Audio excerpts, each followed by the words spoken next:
What is going on, guys? Let's watch NFL Week 3 Thursday night football matchup between the Carolina Panthers and the lowly Houston Texans. I'm just about to put in the betting numbers to see where we're at for this game. See if there's any plays to make. We're up to 71,000 bets, so this is actually a pretty healthy market. Kind of what you expect for a Thursday night game, at least from this early sample size of a few primetime games this year. And let's see where the numbers sit. 93. So there's a lot of people on the Panthers, especially on the money line. Lots of money on the money line. Let me just take a look and see what the odds are. What's going on, Josh Allen? What's going on, Sonny, if you're there? All right, so we have -8, -106, -104, 43, -109, -102. We have -392, 327. Monday Night Football had you snoozing. Hopefully this is a little different. I just don't know what to expect with Houston's rookie quarterback tonight. All right. This is not the right game. 302. Okay.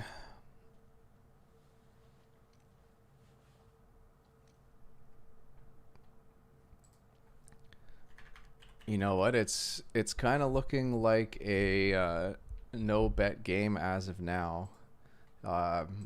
If anything, I'd probably be taking Carolina and the points. It's an interesting market, or not an interesting market, I guess you could say. Let me post a picture of what I see in the Discord so the members can see the betting market data for this game.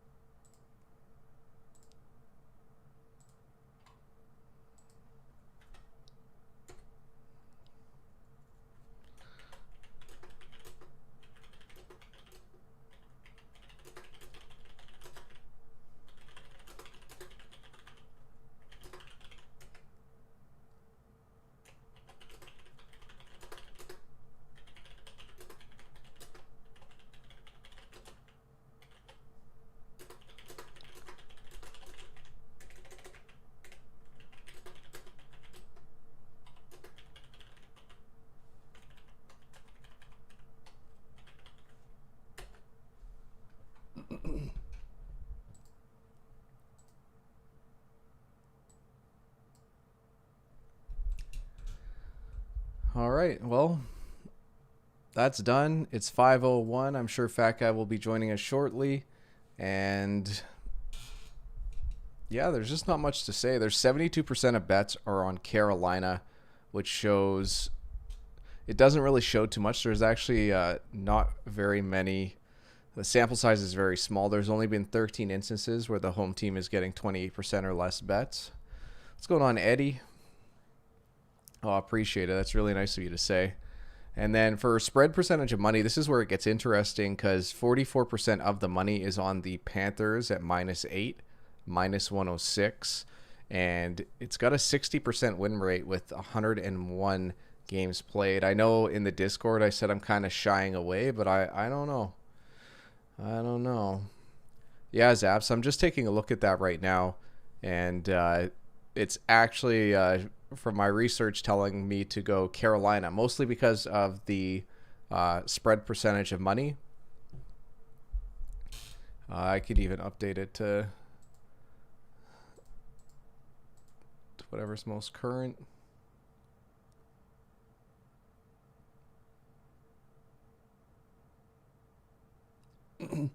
Oh, and it looks like even some of the numbers have changed, so let me update it and take a look again.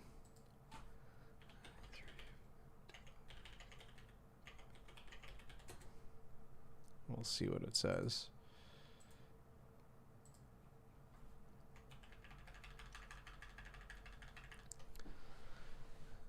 Now that it's coming down, it's leaning towards Houston. What's going on, Jamie? How you doing tonight? What's going on, Zaps? What's going on, Eddie? Eddie thinks Carolina's going to win by at least 10. See, some of these percentages are so finicky. So a bunch of spread percentage money just came in on Carolina and actually flipped them from 44% to 55% in just like 1,000 bets. We're at 72,152 bets so far.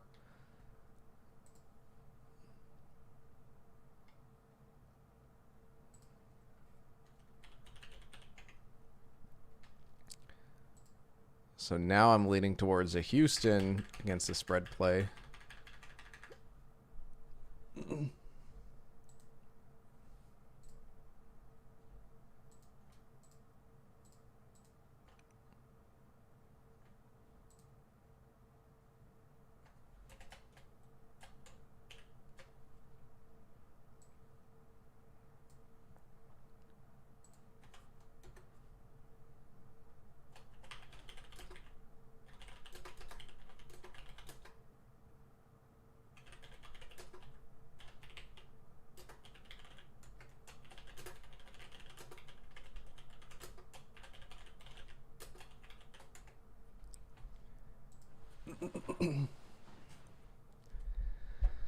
Well, I'm just going to continue to watch this market as we approach kickoff time. Kickoff time is 5:20, so we still have 16 minutes until kickoff time. So I'm just going to be patient and wait and see where things point towards.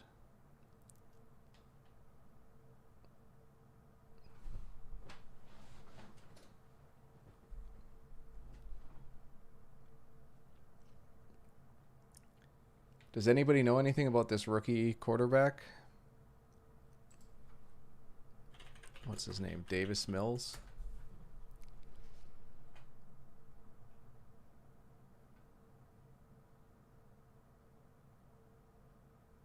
He's a third-round pick. Played college football at Stanford.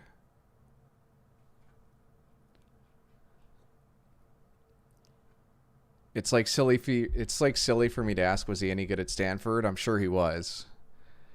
But will it translate to the NFL? We'll see. Third-round pick quarterback. Can he channel his own Russell Wilson?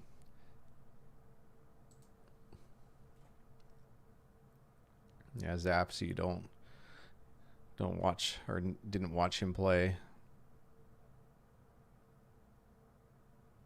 Just don't know what to expect. I'm guessing they're going to be dedicating themselves to the run. Carolina's just been so good defensively, but Carolina's had some,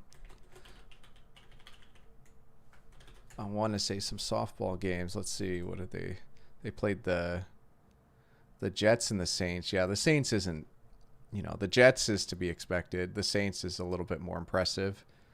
I know everybody's pretty down on the Texans, but the Texans haven't looked that bad. But that's with Tyrod, so who knows how they're going to look against the Panthers on a short week. Texans are at home. Yeah, Texans had a nice win over the Jags, and then they were competitive against the Browns, but ended up losing by 10.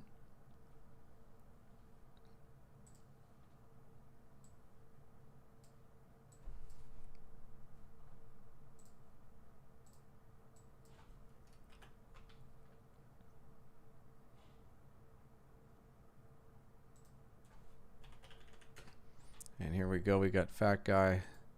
He's just about to join.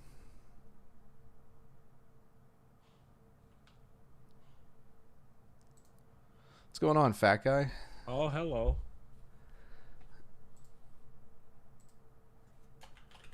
How you doing today? I'm all right. Can't complain. Yeah, just doing some work. Always good. Yeah. Gotta get the game set up now. Jeez Louise. R2Deepu says, I really want Sam Darnold to be good. Remember that rollout on that pro day? LOL. I don't remember. Do you remember, Fat Guy? No, I can't. I don't watch pro days. Yeah, there isn't it set up for you to look as good as humanly possible? Unless you're Teddy Bridgewater, apparently. He had the worst, and then who is it? Jamarcus Russell had the best. So what does that tell you? Yeah.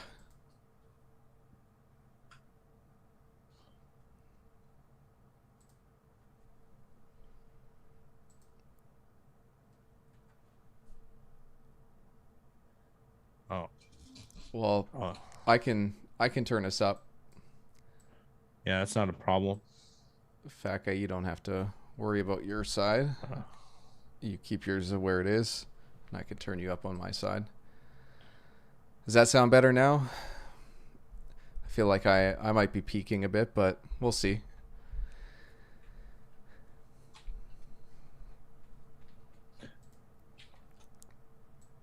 When's kickoff? I gotta see if I can hustle through all this stuff. Kickoff is in 12 minutes. Ooh, beat the clock.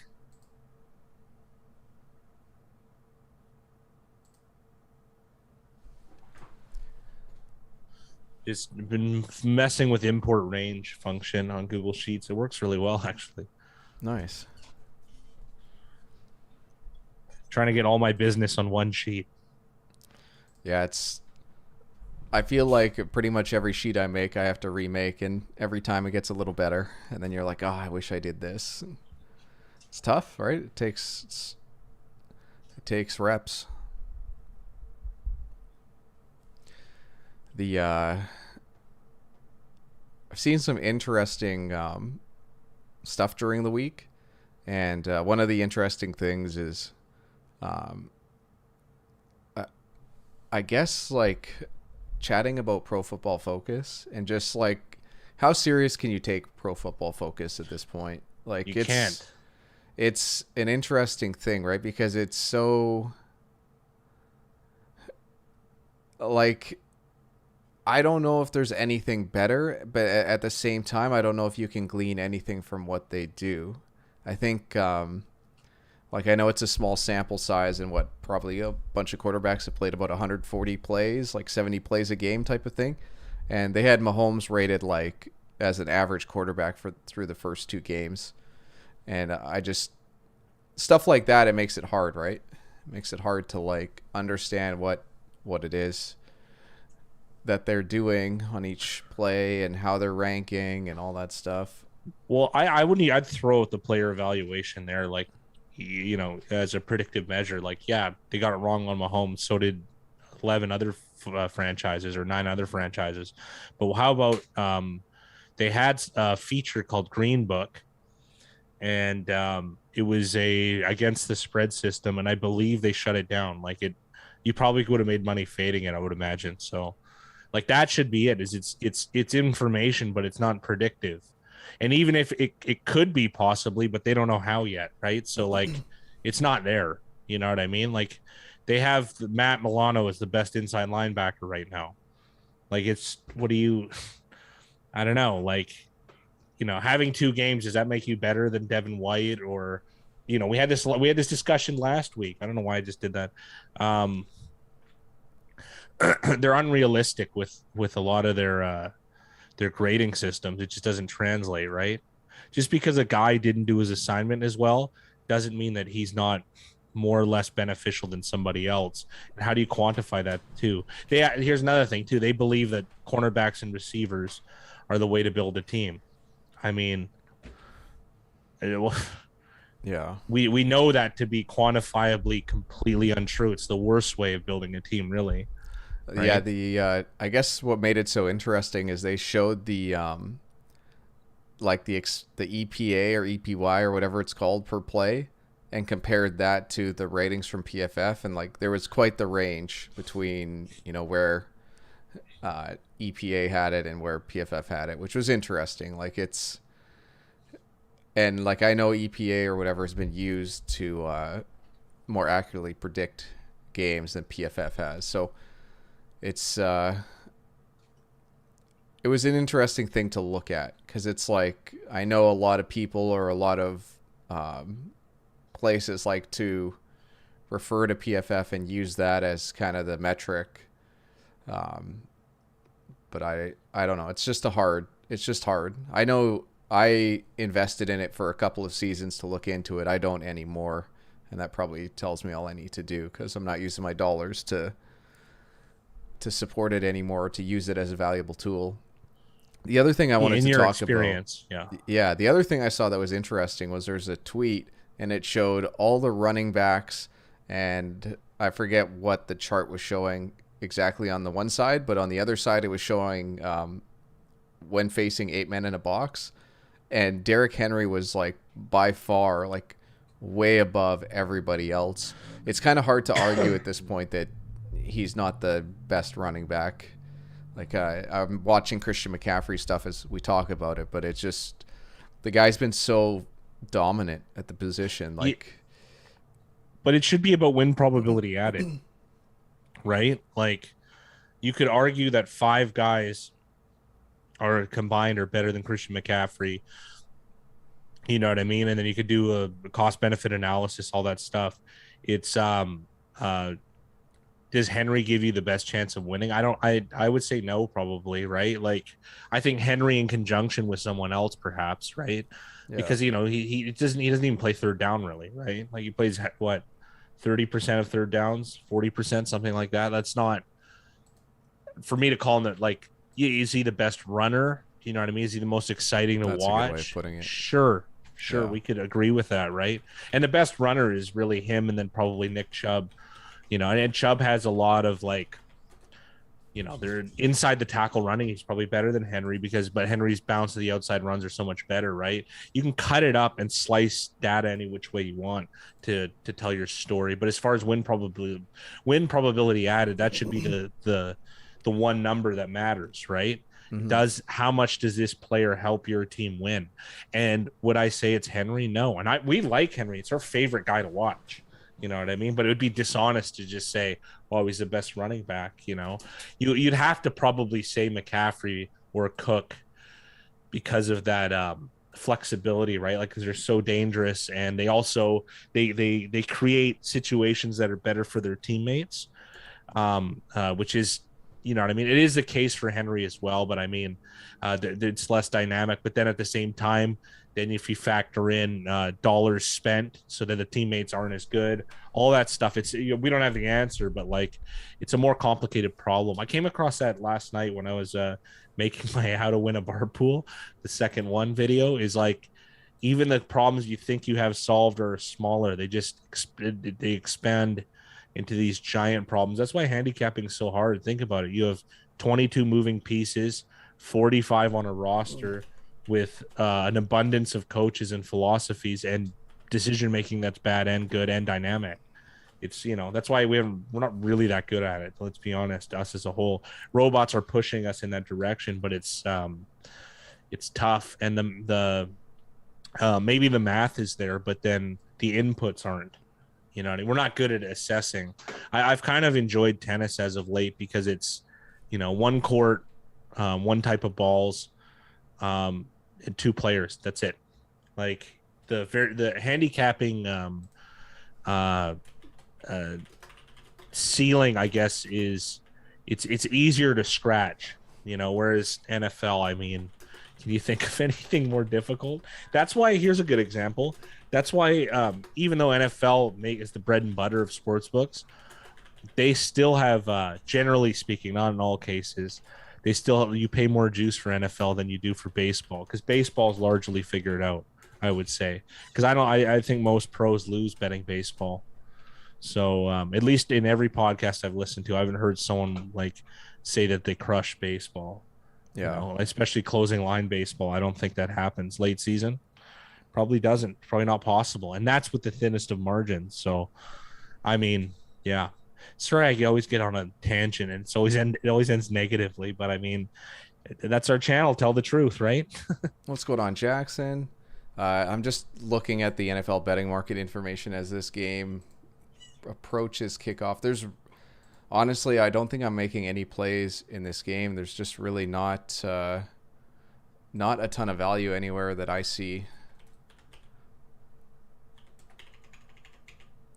And I'm just going to continually update this, the most up-to-date stuff I can find. But it's really,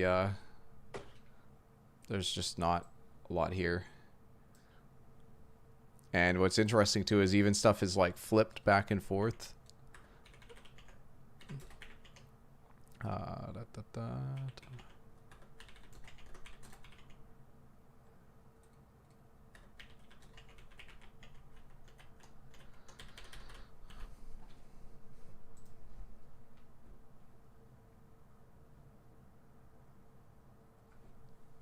Yeah, like I'm still looking. I'm still updating the numbers as we go. It's just there's not any real value here, so I'm just staying off this game tonight. I'm just going to sit back and watch this 5-star entertainment. I guess the one case you could make is like the Texans, at least at Pinnacle right now at +8 is +104.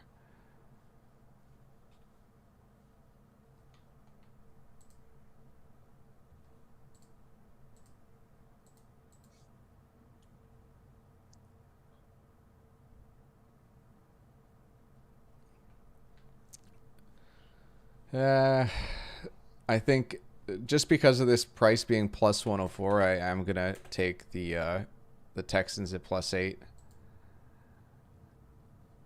This is a rare instance where I actually have a feel like I believe something's going to happen. It's a dangerous thing to do, is to start something with I think, and I think Carolina's going to crush them. We'll see. You know, Yeah, I rarely give that up. I really think Carolina's going to beat them really badly. Yeah, it's it's more likely than not is what I think a lot of people think is going to happen. I really don't know what to expect from this rookie quarterback. We've seen the line move from 7 to 8. There's heavy juice on the Panthers right now at -115. The market factors are like slightly pointing towards the Texans against the spread. So at +104, I'll take the juice, and like I'm hoping it's a coin flip game, if that makes any sense. Yeah. Oh, that'd be great. 4% ROI. Yeah. I'm the villain today, so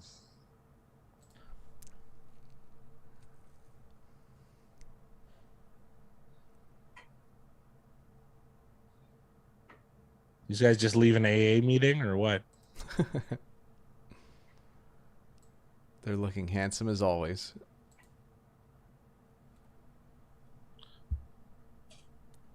I don't think I'd bet this game, though, to be honest. I got a really good price because you guys know already with the running joke, but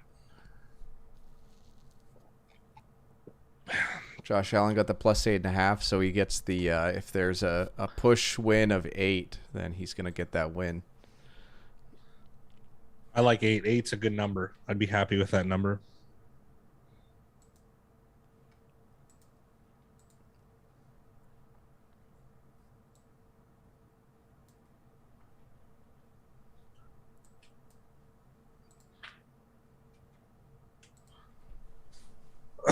Hello, Mickey. How are you, sir? Zab said his only bet today is Appalachian State -7 in college football, and I see right now on the live line they're at -7, so I don't know if that game started or what's going on. Angelina got it at 9 with their book. Awesome job. That's pretty good. That's value. a win. That's already a win. Todd McShay was looking bad on the sidelines. I don't know who Todd McShay is. What's hey, Mud. How you doing? How are you? Todd, if I'm not mistaken, too, I think Mud had a really good week in the picks. He had a blue horseshoe name. I always love those.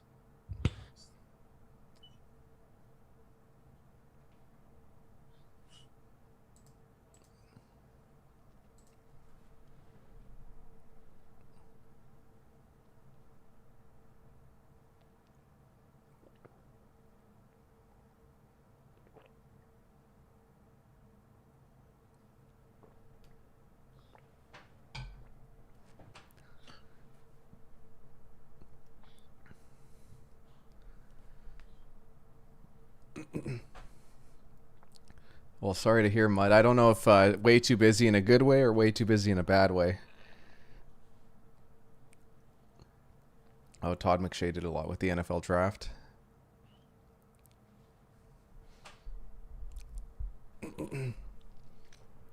Texans are kicking off. I guess I can turn the volume up on this game so I can hear kind of what's being talked about.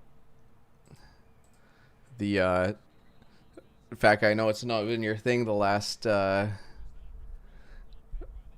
couple Mondays, but I've watched some of the I guess, the highlights of the Manning brothers talking about the game, and there's actually some pretty cool information you can glean from those two guys watching the game with them. At this point, I'm not sure why anyone wants to watch a live stream with the fat guy and I when you can watch with ex-NFL players. But it's that's a good plug. The it's a good joke. I know everyone would rather be here than there. You can say anything, really. Yeah. The one of the most interesting people they had on was Gronkowski, and Gronkowski pretty much said that he'd never watch his tape, and then they asked him like, "Oh, do you skip Wednesdays? Like, do you skip first and second down practice and then just come in Thursday and do like red zone stuff?" And then he said, "I'm red zone Rob. I don't practice on Fridays. I know how to do everything down there." He's like, "I need practice on first and second down." And then when he talked about not watching any tape, he pretty much said he likes playing with Brady because Brady will tell him like everything he needs to know. Like, okay, who am I lining up? What's the coverages? What am I going to have to do? Yeah. So Brady pretty much tells him everything he needs to know. I'm surprised they threw on 2nd and 3. That could have been an interception. It did hit the safety in the hands, though. I could see a run here. It doesn't look like a long 3.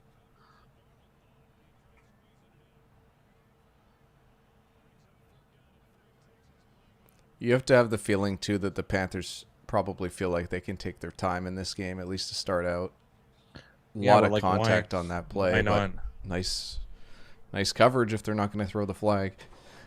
Oh, that seemed like PI. Big Rye ASMR juice sipping. I've been hearing that a lot. I think I got a pretty terrible voice. I know Fat Guy thinks the same, but I think it's the mics. It's just anytime you have a good mic, everyone sounds good. I'm sorry to hear, Mud. That really sucks.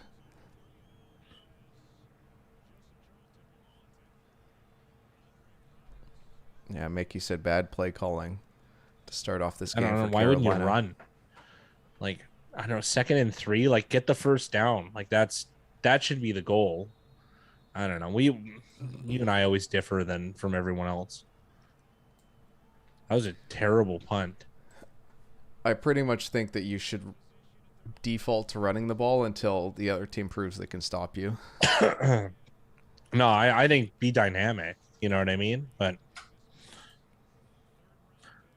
check out his OnlyFans page, Jackson. Well, you get your chance here, Mud. I think Mud was the one who got the Browns defense touchdown. Was it? It was like 80-1 or something crazy. No, that was the greatest thing ever. Yeah, I love zaps. I like the run and shoot. It's my favorite. We're getting you Cook's just need reverse. A burner.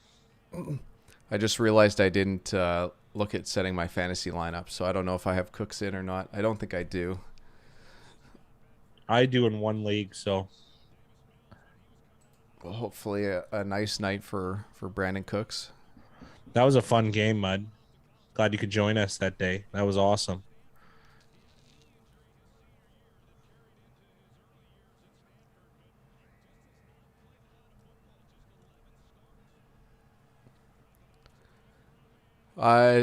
So I did the betting market video today, but I was looking after my dog, so I brought him into my office, and I thought everything was going to be fine, and the guy started losing his mind. So I was just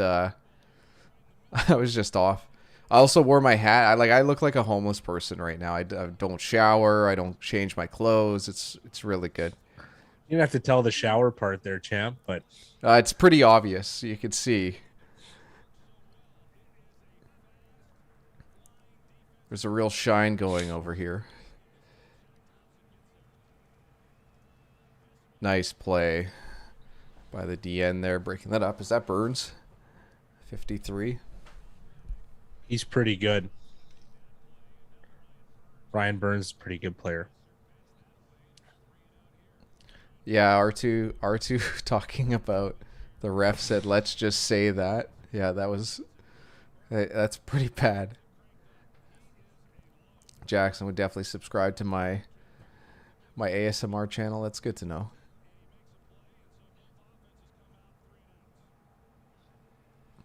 I felt like the reffing's been not that bad, and then I feel like it's all subjective, I guess. Yeah. Well, it's whatever. Like, think about it. You watch X amount of plays. Certain plays are going to stick out to certain people more often, right? Everyone's got an unrealistic version of what happened.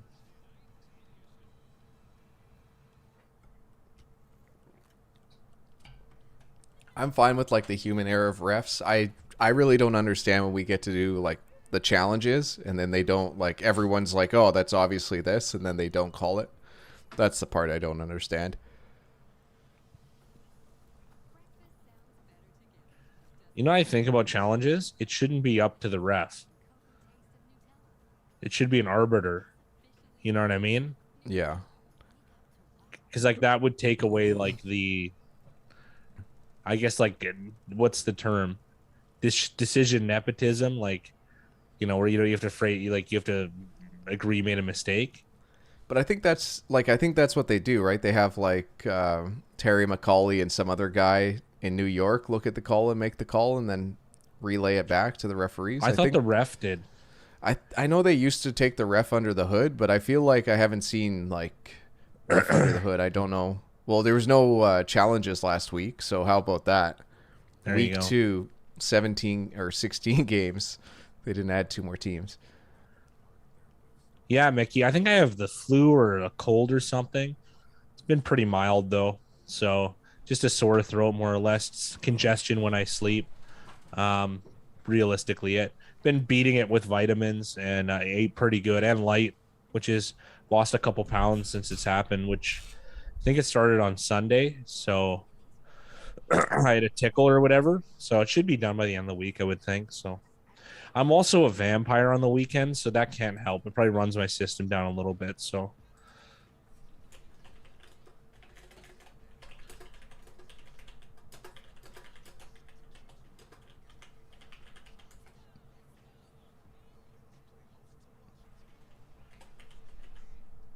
yeah, the error every play, like, because couldn't you just call holding all the time?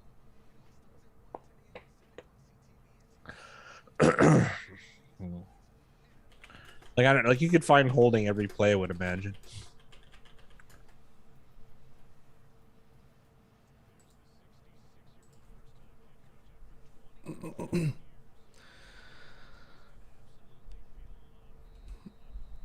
Anybody have strong feelings about David Culley's start? Better than more offensive than expected.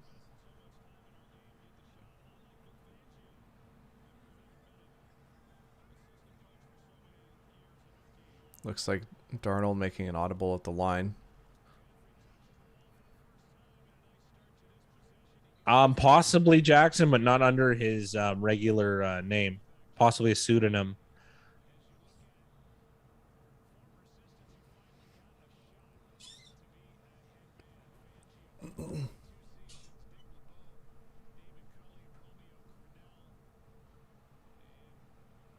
I didn't realize that Fangio had been an assistant for 32 years before he got his first head coaching job.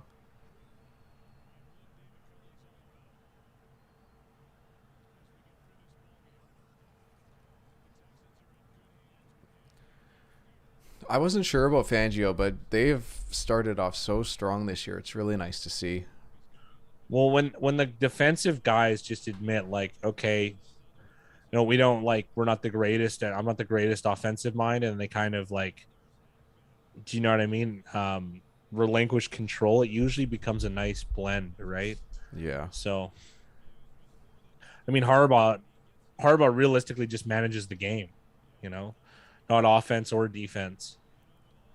Just the choices behind them, right? So, and that works out well. It's hard to argue the success of Baltimore, right? And aside from Stefanski's decision making, Harbaugh is right in there, with the Reeds and the Belichicks. Good job. It really is fun watching team or coaches give their teams like the best chance to win each game. Like don't forget like the Lamar Jackson, like him going for it on fourth down. Like, yeah, dude, and getting behind your team like that, it's how you do it, man. Mickey said that Michael Lombardi raves about Fangio, so that's high praise because that's a guy that's on the inside.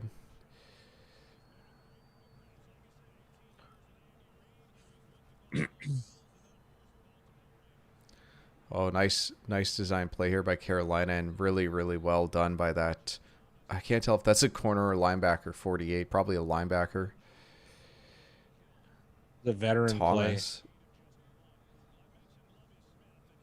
We're going to get to see what Thomas that is because I think it's Joe Thomas. Yeah, it is. Lovie Smith sighting where? Yeah, he's looking. Man, that gray hair. Oh my goodness! It makes him look 10 times older. If he shaved it, he'd probably look like 50. Oh yeah, he'd look young. 2nd and 9 here for Carolina.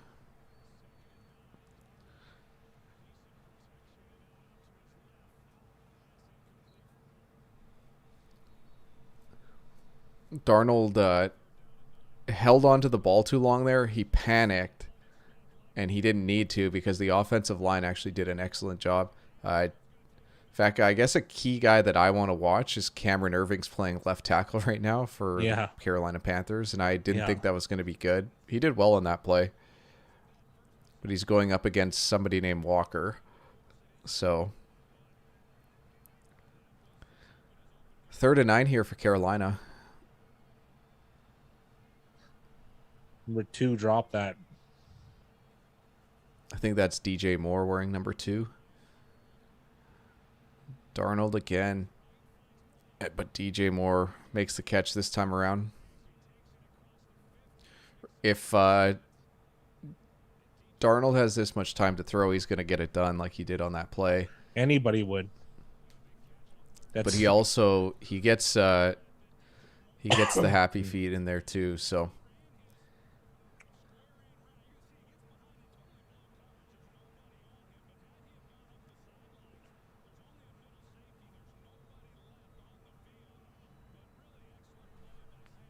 DJ Moore 5th in the NFL in total yards since he entered the league in 2019.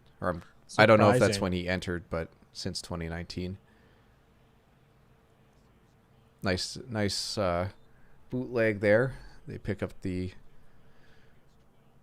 first down on first down. Such an awkward way to throw, eh?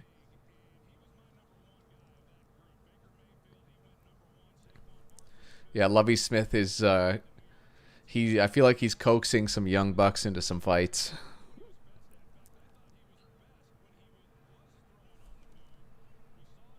That's tough, Josh.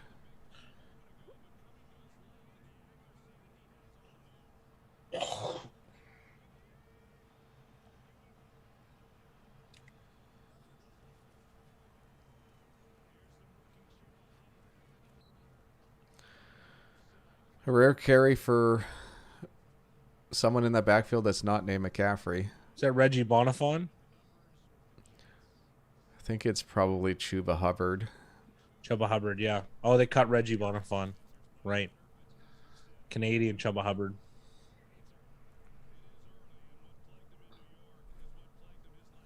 Darnold adjusting platform really well. What do you mean by that, Mickey? Probably means his base. When he's throwing. So he bootlegged and it would have been a cross body, but he got a good base on it. I get you.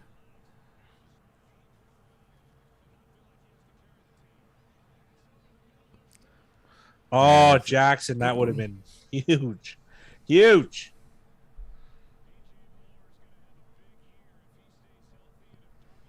That would have been nice. That's some nice yards after the catch, eh? How has Kittle been so far production-wise the first 2 games?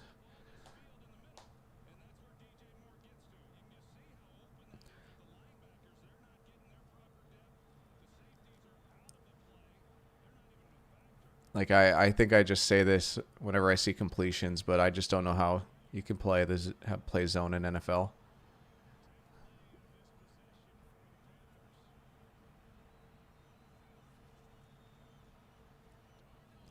And Darnold is in. Really nice drive from Carolina. Like, really nice. The offensive line gave them time on two plays where Darnold, I think, held onto the ball too long. And then some nice play design. There's the bootleg where he got around and made a really nice, like, that throw probably wasn't as easy as he made it look. So, and then the keeper and 54, I'm not sure who that is, Martin, the outside linebacker on that play, or D end. Big Rye, what feed are you using? Because I'm like 10 seconds behind you on DAZN, so I want to find the cable feed. I'm on Blue Curve. Yeah, and I'm on CTV2. It's like one of the top CTV2, ones. okay.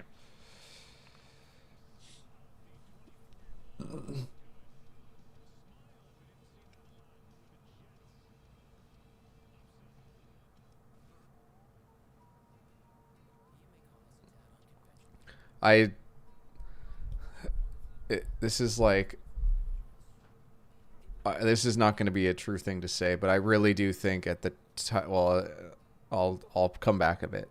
At the tight end position, I just don't think you can beat Kittle right now. Like, as an all-around player, I think he gives you such a big advantage. Like, he might be the most important, or like the most versatile skill position player in football. I think that's fair to say. And I don't know what he gets paid, but I'm sure it's probably not even in the top 10 of skill position guys. Well, when we go harken back to what we were talking about, win probability added, he's got to be number one for skill position. I think so. I mean, look at their run game. He provides every type of assistance. And the other thing too is he plays every snap pretty much. Well, he can do everything. Like, exactly. He can do everything. So I don't know why you'd want to take him off the field other than if he's tired. That's why I argued about, like, Saquon Barkley. Like, you can't even play him. He doesn't even play third down, really. You know? So it's just tough, right? How can you put the draft capital in a guy like, okay, pass rushers don't play every down, but they're like getting a sack is more for them is more attainable than a home run by Barkley, right? Actually, you know what? Getting a sack fumble is probably on the same probability as Barkley getting a home run, right, from one of those guys. So, like, they just add such a they give their team such a better chance of winning, whereas he doesn't, right? It's kind of like the Barry Sanders thing is, you know, negative 1 yard, 1 yard, 1 yard, 2 yard, 3 yard, 80 yards. I don't think that's good. I think that's really negative. Whereas, like, we like the Alfred Morris approach, 6, 6, 6, 8, 4. You know, it seems to just be better. But, you know, we go on this every week almost. Thanks, babe.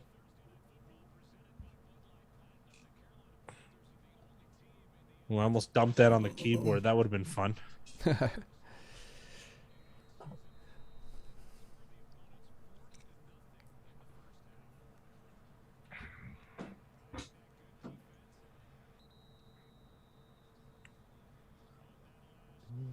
All right, it's going to be the second time the Texans get to have the ball on offense. We'll see what they do.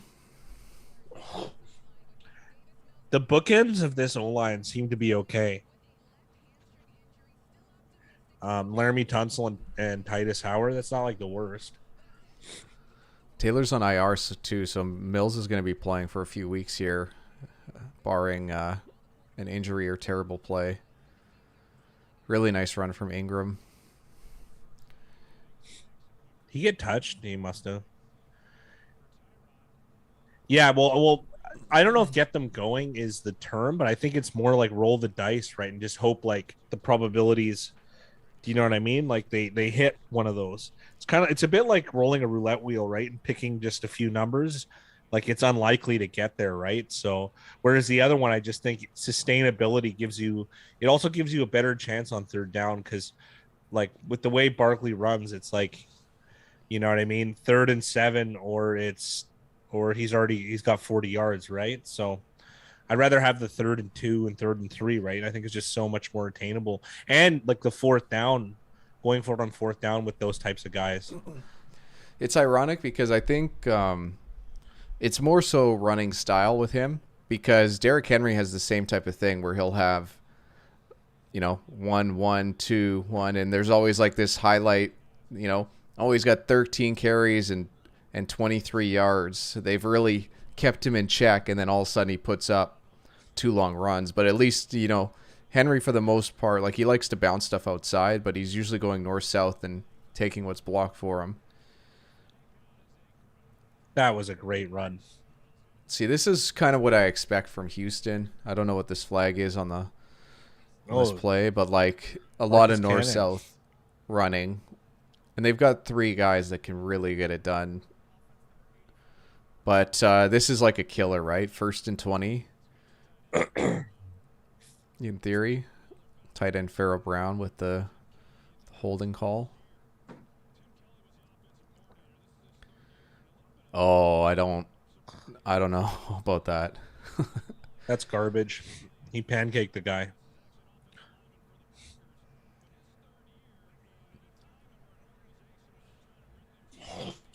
Excuse me. David Johnson into the game. They roll out. Interesting play design and really, really well done. Good timing on that throw from Mills. Nice catch by Cooks. Cooks is just a professional.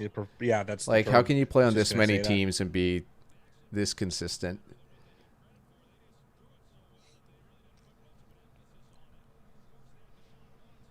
Second and 10. Philip Lindsay in the game.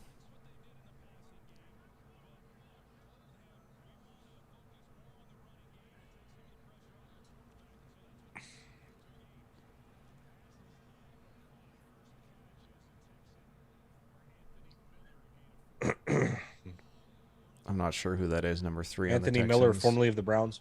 That was a nice play, though, because that was high ball. That was Anthony Miller? I thought he was still out of the league. No. I thought they traded for him. I don't think he was out of the league at all. I could be easily mistaken on this, though. I thought he was, like, suspended or something. I might be getting players mixed up. Nice pocket awareness, Davis Mills. He might have botched that last decision, but he bounced out of there really nicely. Yeah, and Anthony Miller was with Chicago. Yeah. They traded him, right? Well, you said the Browns. That's why I was so confused. I was thinking of... I said the Bears. The Bears. Oh, well, you said the Browns, but you meant the Bears. That makes more sense, because I was getting mixed up with... there was an ex-Browns... Like, I feel like he was an undrafted slot guy, and then he had suspension problems. Do you remember who I'm talking about? Not really. He was like a highly sought-after UDFA, I feel like. Either way, it doesn't matter. It's Anthony Miller from the Bears.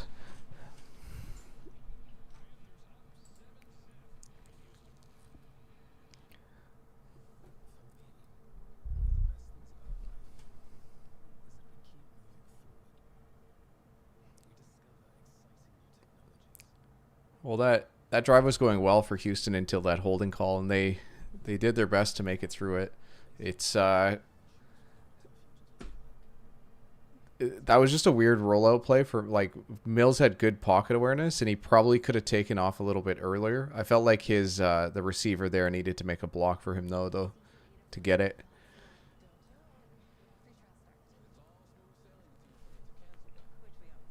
The live line for this game is Carolina minus 13.5 at minus 117. So they're feeling like this is going to be more of a blowout after this early start for Carolina. Excuse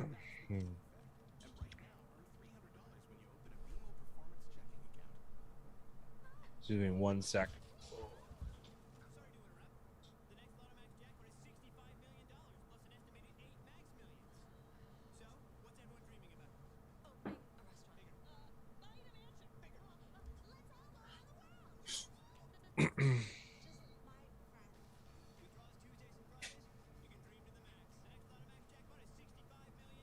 Okay. We're up to 14 on the live line. I gotta say though, so far, usually there's like these games are usually disastrous. Hmm. This doesn't feel that way for the Texans. Yeah, they could lose 28-0 or whatever, but like they've like these attempts are reasonable by Davis Mills, right? I And some of had the the passes look same. crisp. I had the same feeling after the Lions game.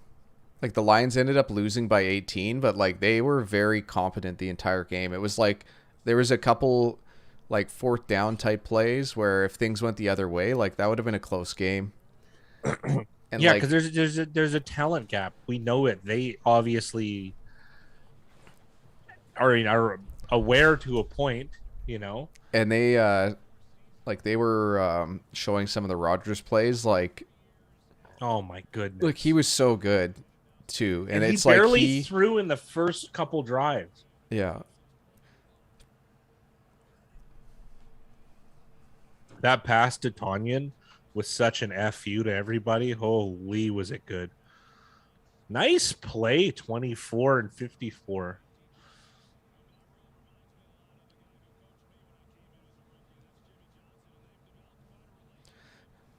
This is I don't want to toot my own horn, but this is like when I talked about the Texans preseason, like or before the season started, like this was kind of what I expected. Is nothing like fancy, nothing flashy, but just like veteran players Just making making playing veteran ball, plays. Like you know? they're not going to be the best team. I don't think they're going to be the worst team.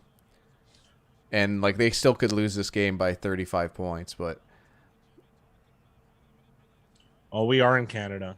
Holy is mine. Is a word I use all the time. I don't know why. I'm known for it. It's one of those things. Yeah, I did see Peyton Peyton Manning's reaction.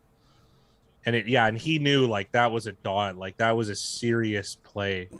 Like he threw it to the linebacker's ear. It was so insane.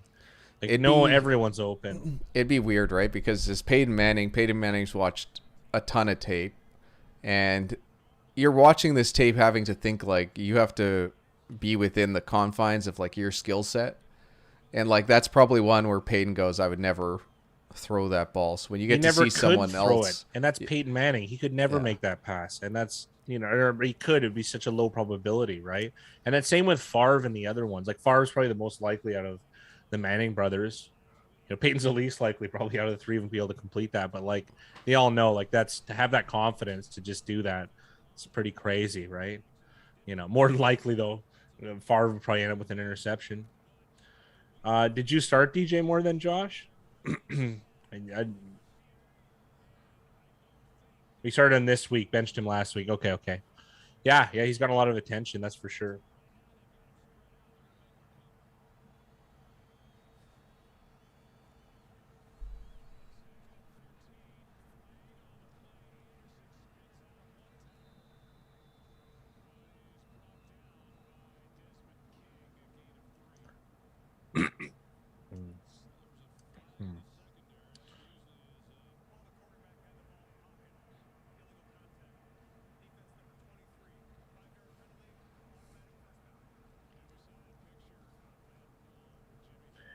Jackson thinks Peak Peyton could complete that. Yeah, maybe, because Peyton was a cerebral player, though, right? Like that's the way I remember him. Same with Tom. You know what I mean? Like the exceptional throws, I always thought Aaron was far better at. So I mean, at least a higher probability. We're not going to argue on that one. It's pretty obvious. I think the So key thing to take away from that is that he's thinking of like what's the probability of making each completion, and that might have been the hardest one, but Rodgers made it look like flawless. this is what everyone should be doing, This which is is what why I it's can so do. Yeah. crazy. Because I even heard like I think Favre and Eli even mentioned like, oh, he's got he's got the like the dump off route, and then Favre I think said, oh, he had this route, and like he decided to throw Like, into double coverage for the touchdown through the seam, like within 6 inches of a linebacker's head. nice run from McCaffrey there, picking man, up like 4 or 5 when he that looked like he was shimmy going to lose jump a yard. forward. Woo.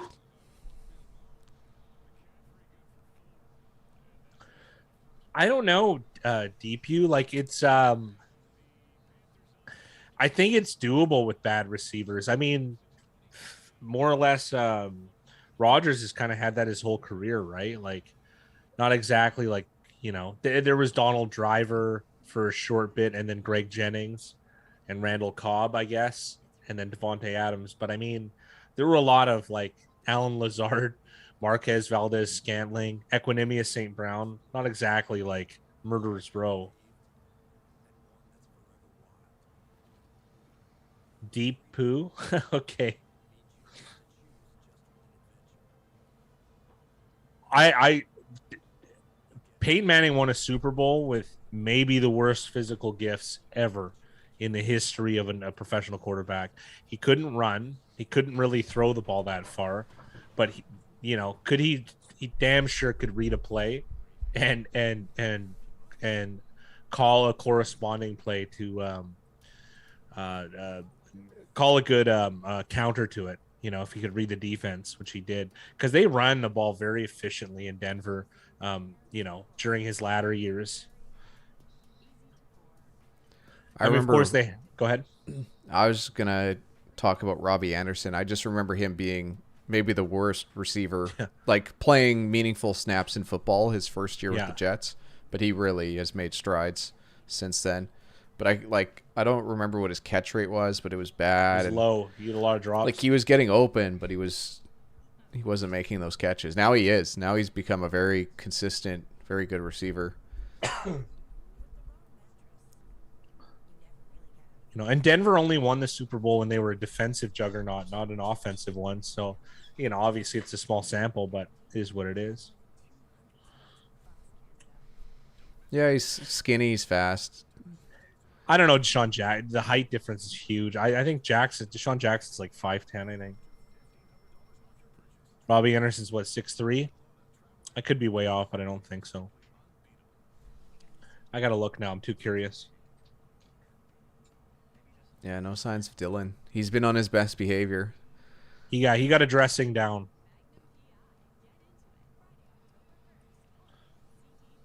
Yeah, Robbie Anderson 6'3", so I was right on that one. Let's see Deshaun Jackson. I think he's 5'10" or 5'9". I would have not guessed that Robbie Anderson was 6'3". 5'10". Oh, I got it both. That's Bang. good. Of course, it's Wikipedia, so who knows what that means. So Robbie Anderson 6'1", and Deshaun Jackson's 5'6". Well, it's not Tom Cruise. Yeah. Nice job. McCaffrey's initial burst is pretty good. Like that little, like, I don't know. I like that when they're quick off it. We hated McCaffrey as a draft pick. He's turned out to be, I would say, neutral as an 11th through 12th. Maybe a slight loss. No, I'd say it's exactly what you would want to get out of a guy. Like the guy has been ultra productive and for the most part healthy. Yeah, that's why I said neutral, right? So like for where they drafted him. That's the problem though, is look how high he had to hit to like break even on an 11th overall pick or whatever it was at running back. Yeah. This is a nice run though. This is a nice run. I like that. That is a nice run. That's a no give up run. It's tough. That's a nice run.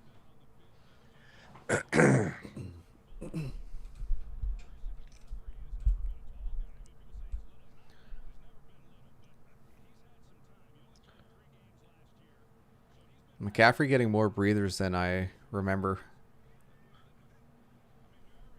You're probably thinking bigger, right? Like we have a decent chance in this game. Why burn the midnight oil? Yeah, that's a really, really good point. On the live lines, they're minus 16.5, even though it's only a 7-0 game. Holy. I'm looking good today. That's good. Yeah. Oh, it's unbelievable, Mickey. That run is pretty strong.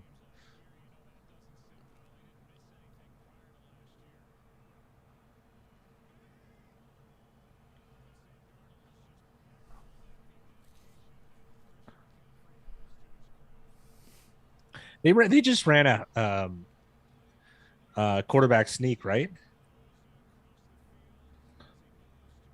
Why do they keep going and bootlegging the opposite way? Excuse me. I don't know, maybe to take advantage of a certain player, like one of the ends. I don't know exactly.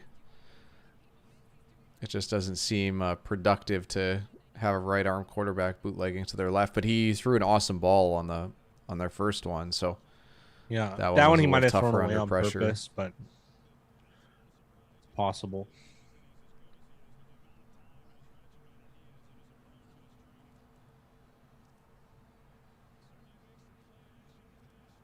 If they're just gonna play zone and give him that much time to throw, like Oh, this is gonna be the game. They're just gonna be able to do yeah. this every single time.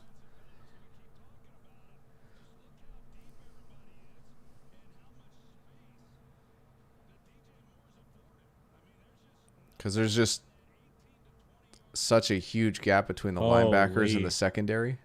There was no one within 10 yards of him. That's that's such an crazy. easy.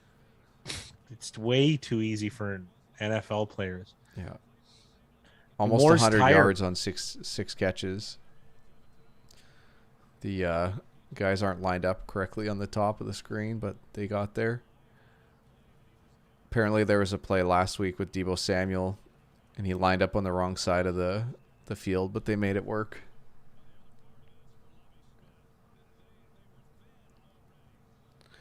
I think it's more just like the plays that they are calling on defense. Like, there's no pass rush. You're dropping into these deep zones. Like, But why play to like I don't know feign competence? Like on offense, they're pulling it off, right? Like maybe they're not going for it, but it looks like why not just be aggressive on defense? You're bad anyways. You know what I mean? You can get a reversal of fortune though. It is a sports guyism. I was gonna say it seems bizarre for you to say something like that, but their defense is Swiss cheese. Let me guess. He's got Carolina +4. He's looking great. He's covering by 11 right now. 10.5.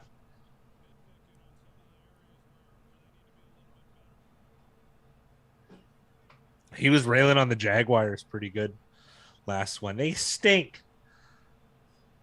But they stink, but he still has to get juiced 8 points on the other side. yeah. Who's this on? I think it's on the defense. It looked like the end jumped, and then the offensive guys reacted. Oh, surprise to me. My eyes deceived me.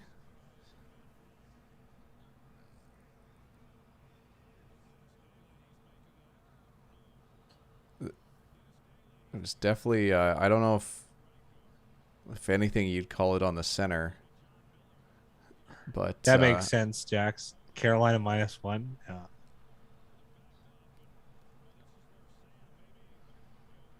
Wow, I'm impressed. What a risk.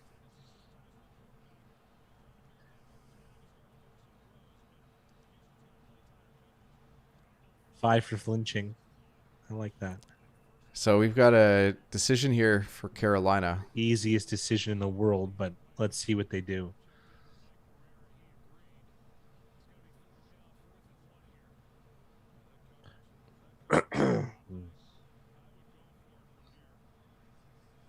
Yeah, they're going.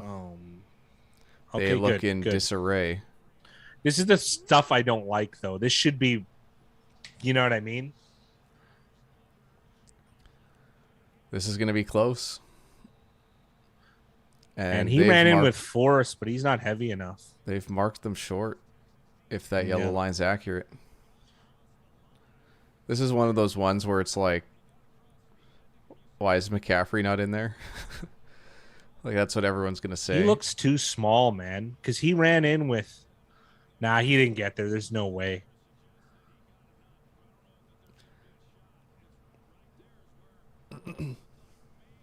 And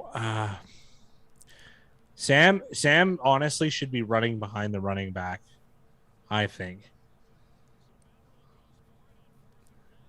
I still feel like Carolina kind of got juiced by the refs there because that false start looked more like Absolutely. offsides to me. Should have been business as usual, though. But I know That's the that thing. you and I Go like ahead. that decision to Yeah. go for it. This is one of those games, though, where, like, You don't really need to. being up 10 might be better just when you're kind of in cruise control. Like, what if Texans come back and score here? All of a sudden we have a tied game. Like, I It know is it's what it unlikely, is. but it's just interesting. I think you go for it 100%, even in this scenario. Yeah, The they thing is, still have the ball on the 6, so like that's the whole point, right? Is like you're winning the field position battle even if you don't get the points. yeah, and the thing I just don't like is the disarray when it's like, do we go for it? Do we go for it? It should be built into the plan, right? Nothing prides me more than like the teams that are just like that. Like, see you, Jackson. Have a good Have a one. good night, Jackson. Mickey likes the decision. Yeah, like, I'd be doing the same. Like if I was a coach of a team, I'd be going for it there on 4th and 1. yeah, but my team would know to go for it. There wouldn't be any looking at me to figure out what's going on. Yeah. You know what I mean? Like it would just be baked into the plan, and they should have the short yardage plans. And I would have been fine if they like did a direct snap to Darnold or something, or like it's just weird.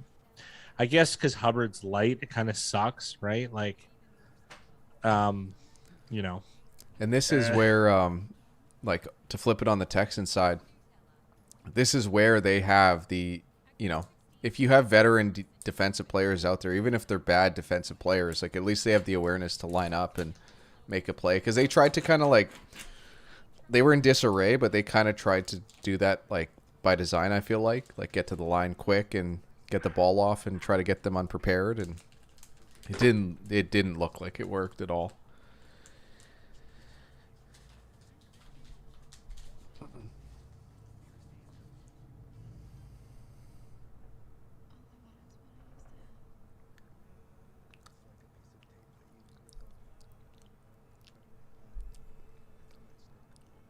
The I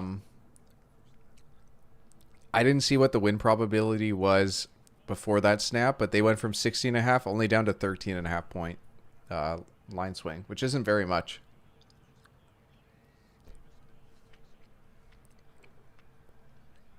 It'd be interesting to see what the excuse line me. would have been if they decided to kick the field goal.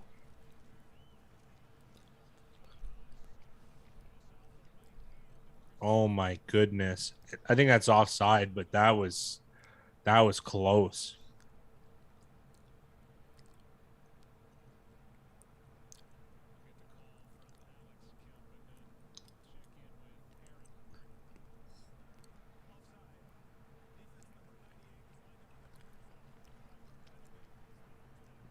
Nice break for the offense being in the field position they are.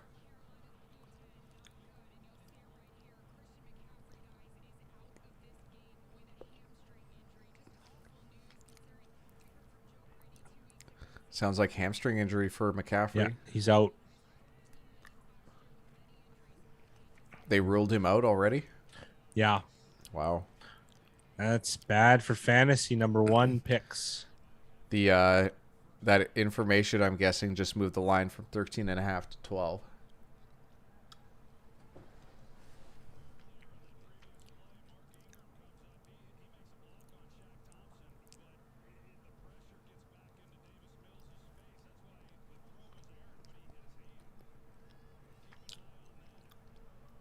Panthers have already run 27 plays. It's been a really nice start for them offensively, but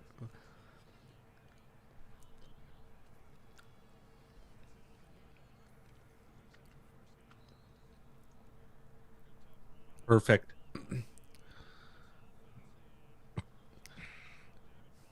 I bet you Carolina wishes they could make a trade mid-game for one of these other running backs. Yeah.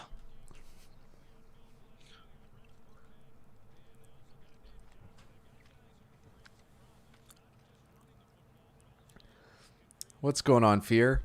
I think he's on some cheese string. Yeah, it was cheese string, but it doesn't matter.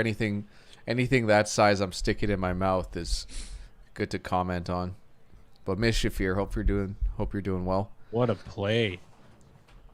You excited for this Texans team? They got you going yet?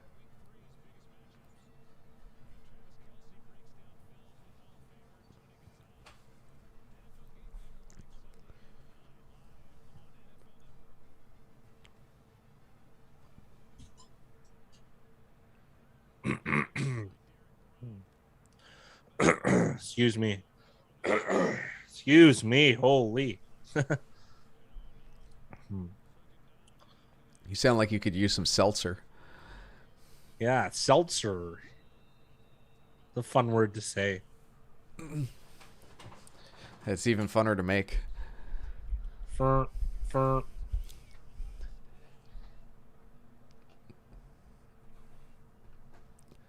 You excited for the new season of On Cinema at the Cinema?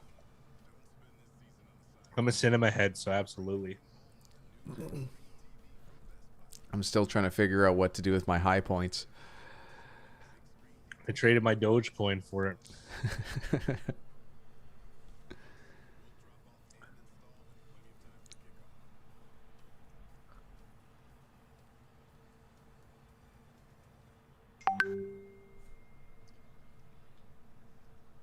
They didn't use any jerseys, NFL jerseys, in that commercial, and it was NFL approved.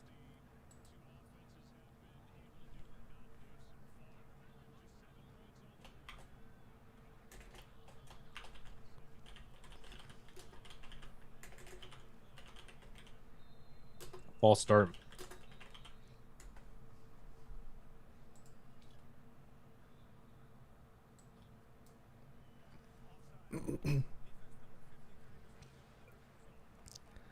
Oh, offside. My mistake.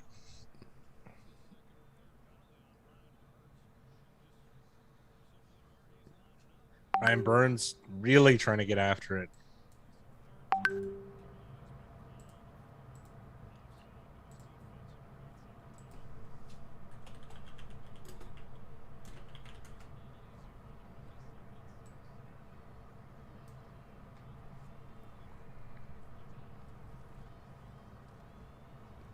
Really nice pickup from Ingram. That's a veteran play. Like, because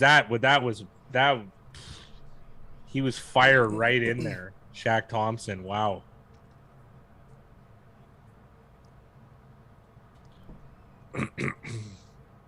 Well, I mean, if you can't move the ball, the refs always help you. I want to see. Yeah, Fear, I'm with you 100% with your assessment. It is going to take some time.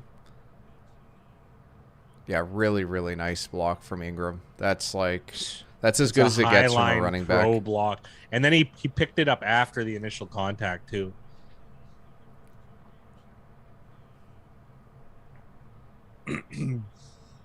That stuff, too, like, you get from a veteran running back, you're never going to get from a rookie almost. Like that type of, it just, technique and understanding.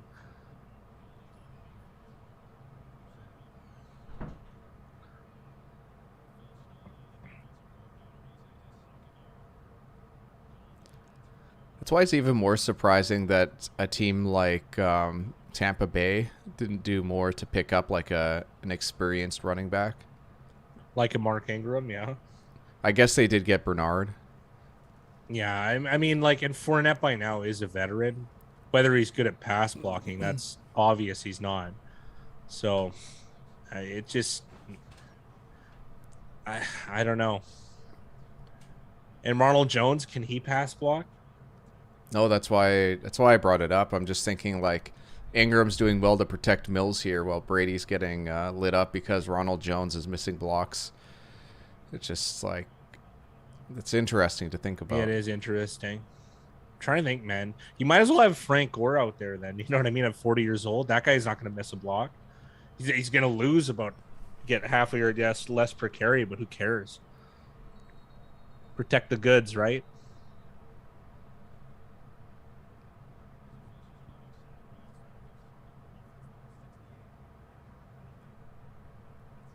Oh, this has just became 10 times harder for the Texans to pick this up. Hyperbole, 10 times. Maybe 2 times though.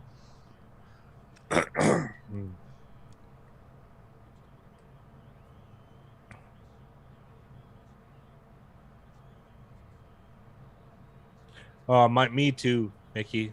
My absolute favorite tackling cornerbacks. Nnamdi Asomugha on the Raiders was unreal at it. I think he led the league in tackles for a loss one year. He got a nice pop. The other thing too is like the Texans have David Johnson and Mark Ingram. That's a good point about Tampa Bay. You couldn't get a guy like that, one of those two. They need to bring Peyton Hillis out of retirement. Do you remember when he was the Madden cover? That's all he gets interviewed about now. Well, he had like what 1,000+ yard season, and then he got on the cover, and then that was it. It was a pretty fun to watch though. Like there was that game though. I remember betting Kansas City and they lost. When he was on Kansas City, him and Charles had a combined, I think we looked at it once, 290 or 300 yards rushing, and they still lost. I was like, how do you lose? Shout out to Peyton Hillis's agent. Yeah, no kidding. And Peyton Hillis used to live close to Mickey. That's fun. It's a fun guy to have around. Still does live around there. Fat guy, do you have a Peyton Hillis jersey? No, I have considered it though. It's, I don't know what I'd get next. I don't really wear them anymore. My Joe Thomas jersey is just like dwindling. All the numbers are fading off it and stuff. So that one I particularly like because someone bought it for me in Cleveland. I don't know why that matters, but it's kind of cool. I have a feeling in some states, white running back jerseys are very popular. I mean, why not, man? Your guy's your guy. I like Mike Allstott. Well, Peyton Hillis was drafted as a fullback by Denver. I mean, Beckham, like, I can't stand receiver personalities. I don't think he plays this weekend. That's my opinion. He's talking about having a special return. You're receiver on a good football team. You're not. That's winning without you. So I don't know. He should be a lot more humble than he is. But at the end of the day, I have him on all of my fantasy teams because no one else wanted him, and the value was theoretically there. So I really don't care for him. He's my least favorite player probably in the NFL, but he is talented, and there's no reason he couldn't have success. I don't know if he brings the same type of versatility that Landry does. Landry was great after the catch. Landry had rushing plays. Landry is a better blocker. I kind of value that stuff more, to be honest. Right? He has big play ability, but like I like how the Browns like methodically can drive down the field. Like, you know what I mean? I almost don't even care, right? I guess he's a threat, but then again, like, is any team actually going to take away like defensive effort from somebody else for him right now at this point? I doubt it. So I think that I can't wait for the Browns to cut him next year though, because he'll be on the books for $20 million, but I think like $1 million to cut him. So that'll happen. I'm not even a Landry fan either, but like I think he adds more win probability than Beckham does. So even though Beckham conceivably will put up more yards, that's a sack fumble recovered by the Texans. No, it stays with Carolina. Wow. Nice job.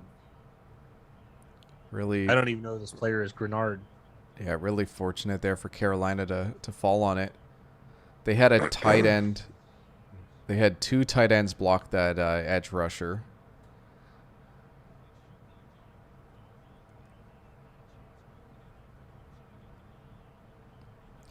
You know what's funny that I just thought about is that we've seen, and this might be like the rules might say this, but I don't think I've seen any offensive lineman change their name or numbers since this number change. Yeah, they're OGs. My favorite.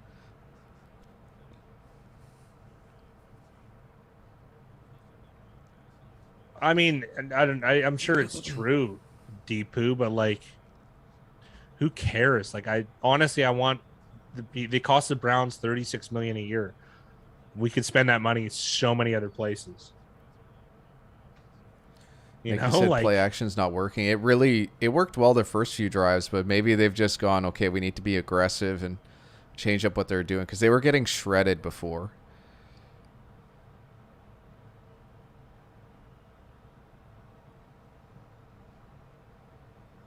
Going back to zone here, but it's on a screen.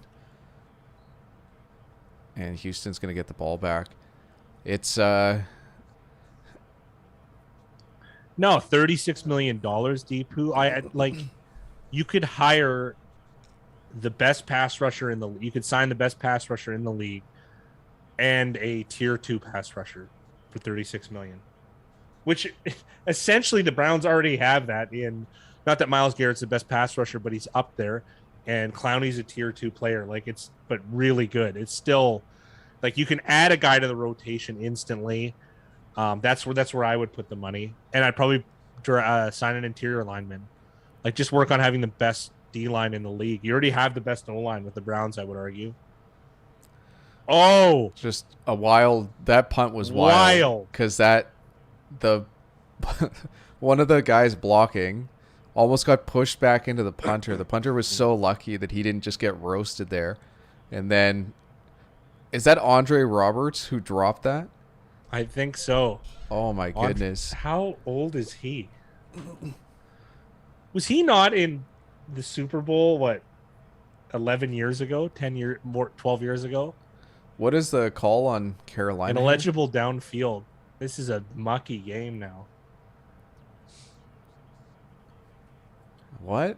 I didn't even know that was possible. I don't know how. I don't.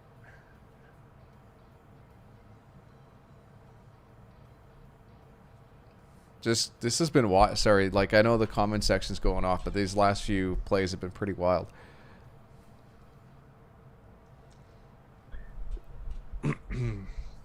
Over officious. I'm alright with that. Deepu, yeah, but don't forget these contracts were those are John Dorsey contracts, so it's not Andrew Berry's fault. And they are already like, they could have cut Landry for $1 million penalty this year, but like it probably just made sense to keep him because they're so under the cap anyways.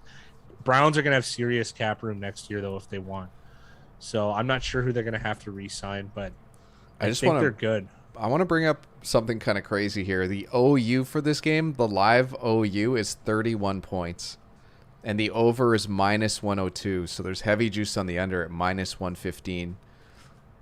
That's a pretty low OU for being at this point in the game. I got the under, so. But not at 31 though, right? 43 plus 110. Yeah, that's nice. That's good value for you right now. I'm just surprised it's that low.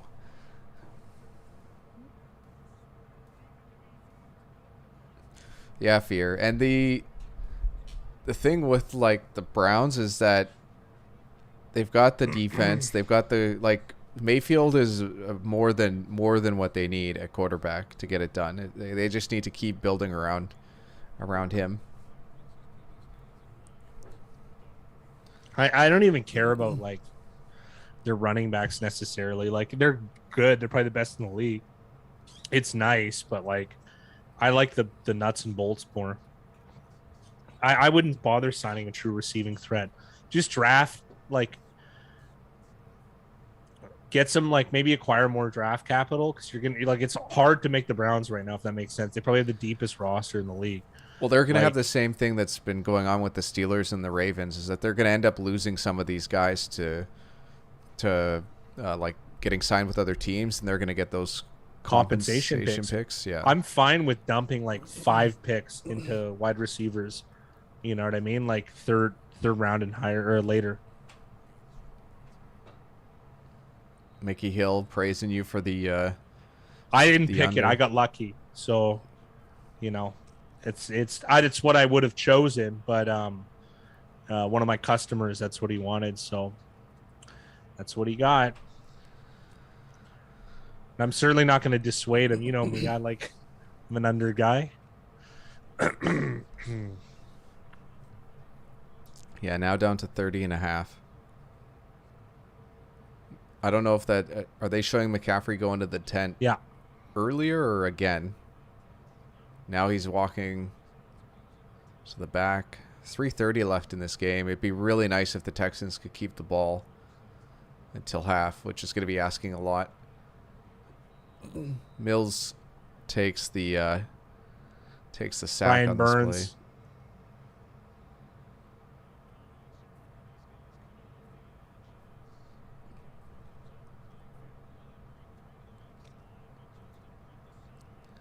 The good news with the hamstring isn't going to be season ending, Unless he tore it.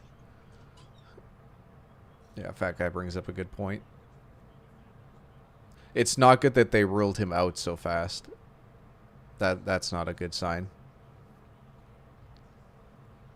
Yes, Mickey. I think it was one of those, to be honest. And the number's 43, right? So.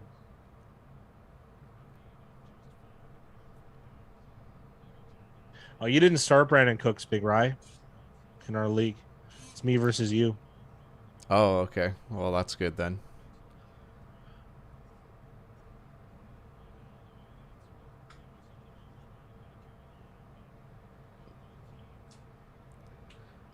I can't remember if I drafted him. I think I ended up picking him up off waivers, but I picked up Mike Williams, and he's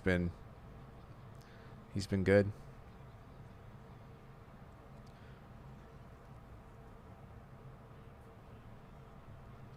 That sounded like you got tipped. It didn't, but man, that was close. I always find that back angle on the punts is really hard to judge how that punt comes off the kicker's foot.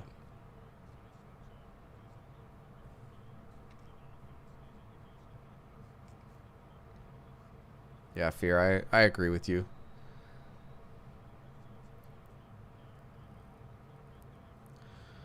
So it looks like the Panthers are going to get the ball till the end of half. That's my prediction. 2:08 left. Carolina still has all three of their timeouts. Let's see what kind of pass rush Houston can get going here.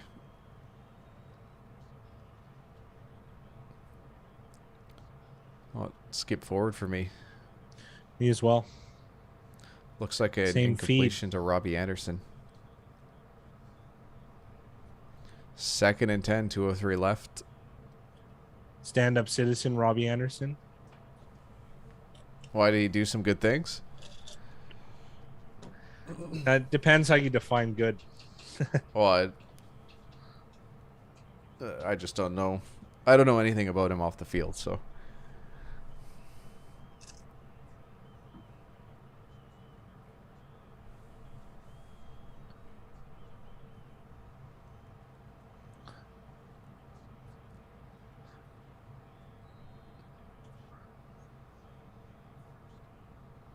Maybe, Mickey. I'm not sure where we are in the list. For logistical reasons, I'd be worried if I was you.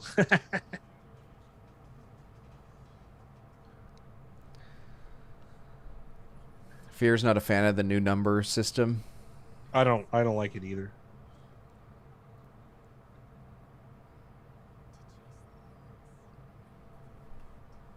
It made it very easy to identify positions. Now it's like I didn't see any offensive linemen change their number to 1 or anything like that. So that's what I'm thinking. Was it like just skill, like corners and safeties and running backs and receivers that could change it? Like, I get that those guys have a different personality, let's say, or different focus, but I also liked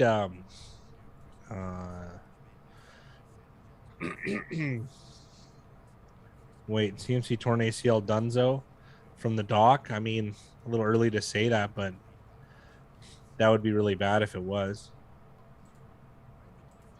Another reason not to pay a running back is that's a fear.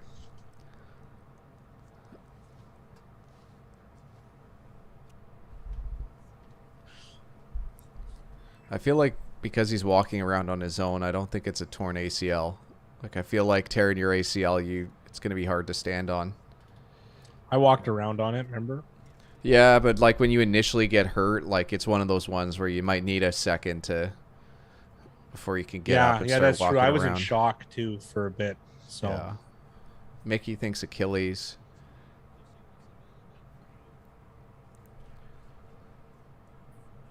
Hopefully it's nothing too serious. It sucks. The guy's played so well, even like he's just been dynamite when he's been on the field. And I jinxed it by talking about how healthy, like he's been relatively healthy. I think he missed a few games last year, or was he on IR last year as well? yeah, he missed 13 games, so I'm not exactly sure what in order or if it was all at once, but And it was ironic too because excuse I me. felt like he was getting more rest today and getting less reps, and then it happens. Like,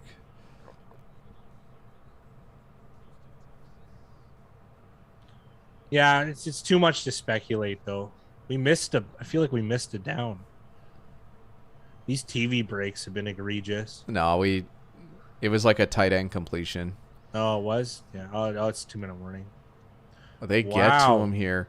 Do we see a timeout from the Texans, or do they let this clock run? My guess is they probably let the clock run.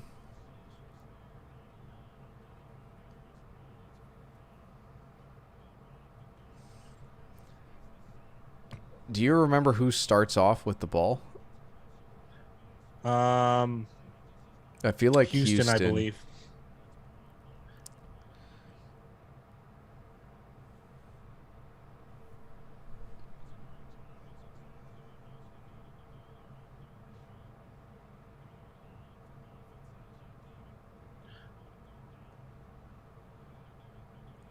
This is a pool I would have let it out already. Can't wait for halftime. Holy. You might as well go. There's nothing going on. The Texans are I gonna. don't want to miss a second of action. Oh, get out of here! The Texans are gonna like run 3 draws here. I'm not even listening.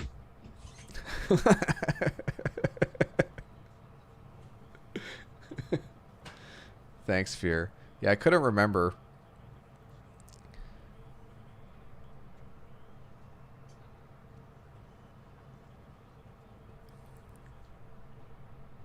Oh, not a terrific pun here. So Houston's actually going to get decent field position. Somehow they did use one of their timeouts, but I guess they used it like I don't know what after 10, 15 seconds had gone by. So I don't know what's going on. Like maybe they wanted to run off some of the clock. I don't know if I can make any sense of this. Like what do you as a coach like how aggressive like I guess you make the right decisions, right? Like how much of that is like your team is not that great? How much do you want to force it? But like you want to make the right decisions consistently.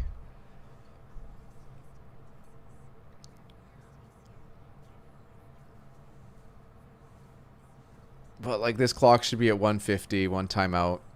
They've got good field position. Can they at least put up 3 points? Is that too much to ask? The thing is like 2-minute drill for Mills though. I don't have a lot of confidence.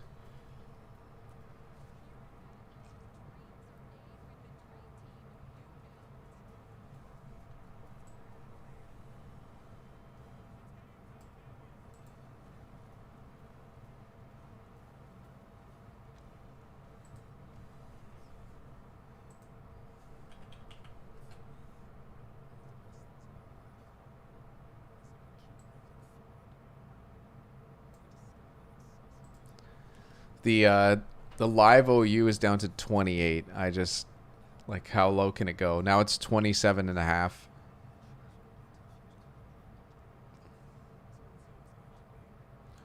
Hey Colton.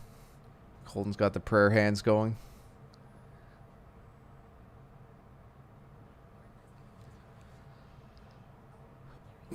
Live line is 9.5 at the moment. It would be really, really nice if the Panthers could put up a score.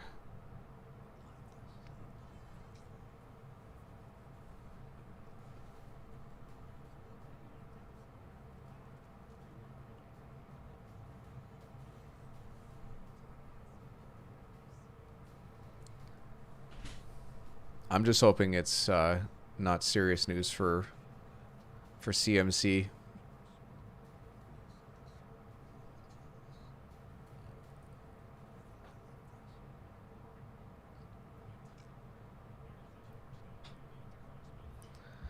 Oh, you somehow didn't miss any action other than a short punt and a late timeout from...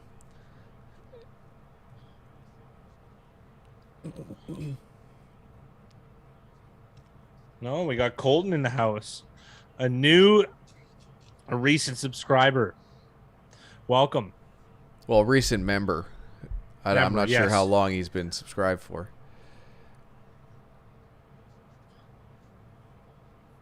Brandon Cooks. It's funny because like it feels like he's pretty much the only threat in the passing game. Like, how does that guy get open?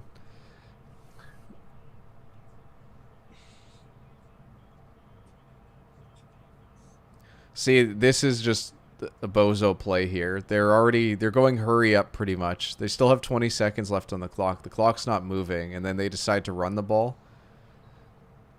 Well, I take that back. They're going hurry up so you can't substitute. So I actually like that play. I just don't need... I don't know what the rush is to get that play off sooner with the clock not running. Nice pickup, 31.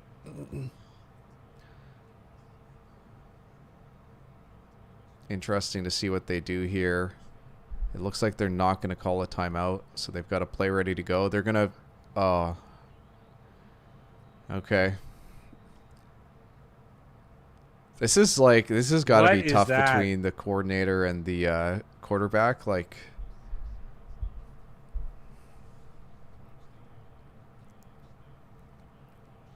I really thought they might use a timeout there, but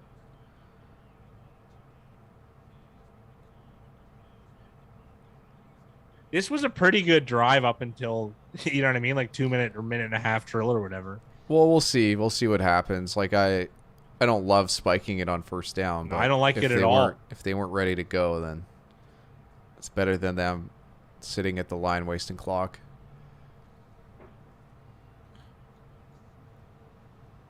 So I expect a timeout here.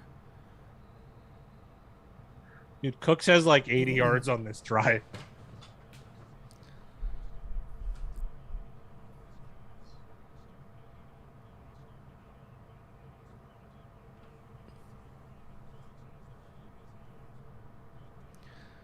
Now we've got some interesting stuff going on this play because we don't know if he got the first down. And then ideally, I'm pretty sure the Houston Texans want to run the ball down here. But with 29 seconds left, like, you could still do it, at least on the first play. But then you better have some sort of like fade. So they're going 5 wide. Bills is going to run this ball in. Oh, now they're bringing David Johnson back in.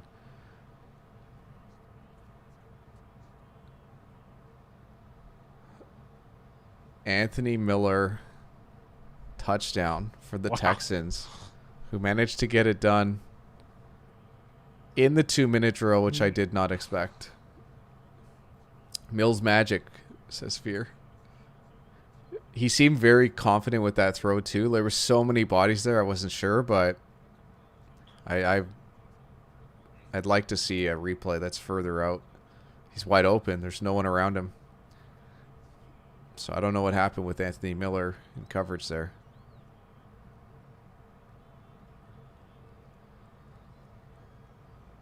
No we get good. A missed extra point here I from felt that one. The Texans kicker.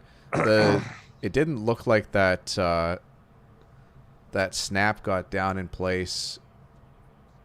So we're going to get to see the coverage here. Is that Chris Conley? Oh, what a weird... I don't know if that guy was in zone but the guy that was lined up over him really took David Johnson. Like, overly... it was such a weird play because I did think they were going to go to Johnson. Like, I was fooled too, but I thought it was such a weird angle and like poorly designed one, but That's not where they ended up going. Wow. Cully is choking him out there, doing his best. Latrell Spearall, coach player. Bobby Knight. Yeah, luckily there's no chairs to throw down there on the field. Yeah. Trade Deshaun now. Mills is ready after that drive. 8 isn't very much in play. Yeah. The OU skyrocketed up to 33. An oxymoron. It was down to 27 and a half. And the Panthers are down to 5-point favorites after that play. Cully pretty damn excited that they scored a touchdown in this game. That's not Jacksonville. Wow.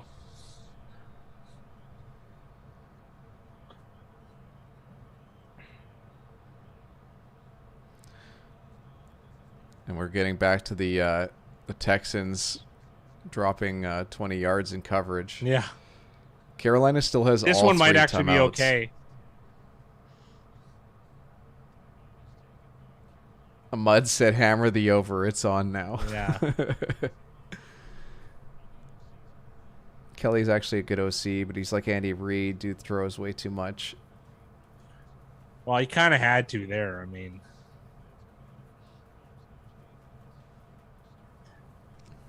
yeah.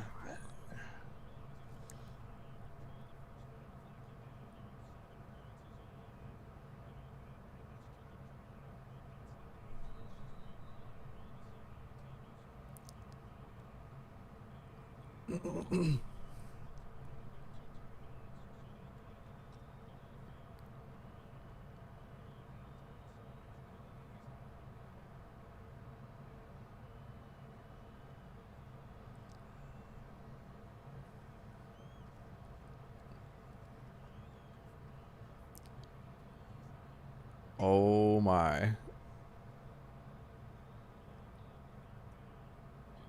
I think the Panthers got it.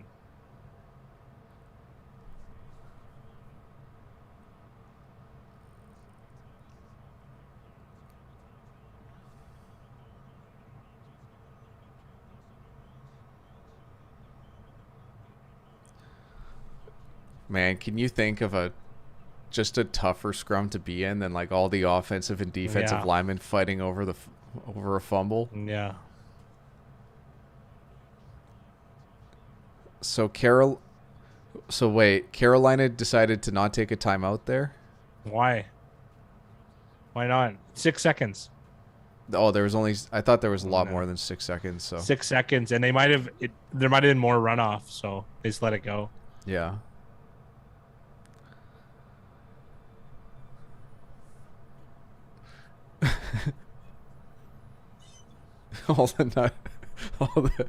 Imagine all the nut punches in that scramble, said Fear. And R2D2 said Darnold's helmet says inspire change. He certainly does that. Darnold's had a good start to this season. You talking about the undefeated and currently winning at halftime Carolina Panthers? Yeah.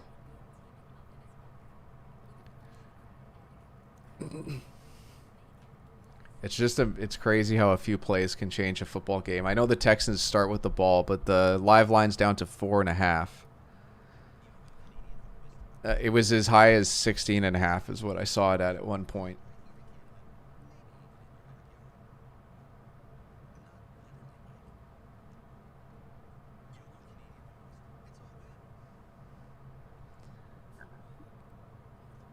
I believe I have some food waiting for me, so I'm going to grab it and come right back down. Oh, there we go.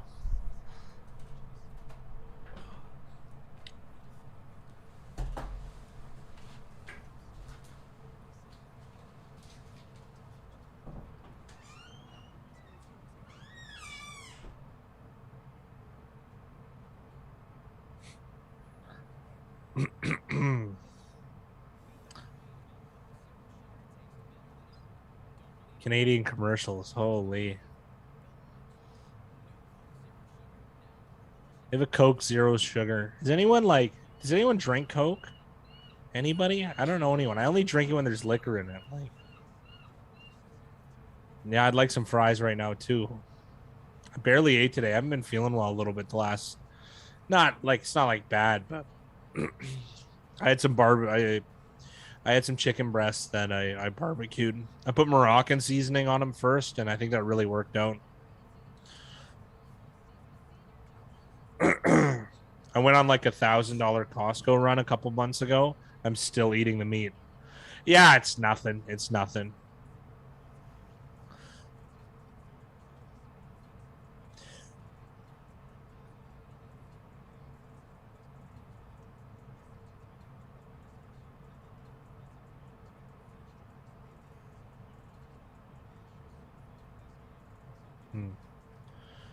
We're talking about Christian McCaffrey's effect on this game. I don't know. I don't know how big that thing. It's just a running back, right? But I mean, it did move the line a couple of points. Not like from 14 to 12, 13 and a half to 12 or something. I mean, that's something, but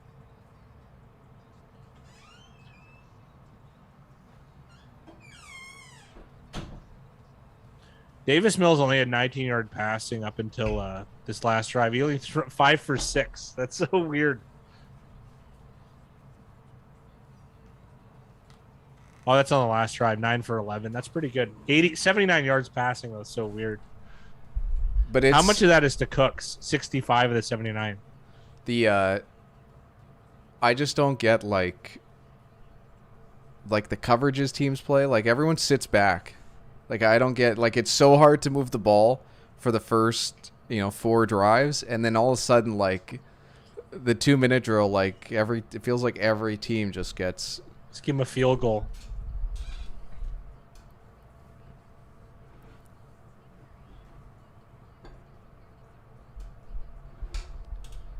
Oh damn! A Monday Night Football playoff game. Playoff game. I'll take it. I'm into that.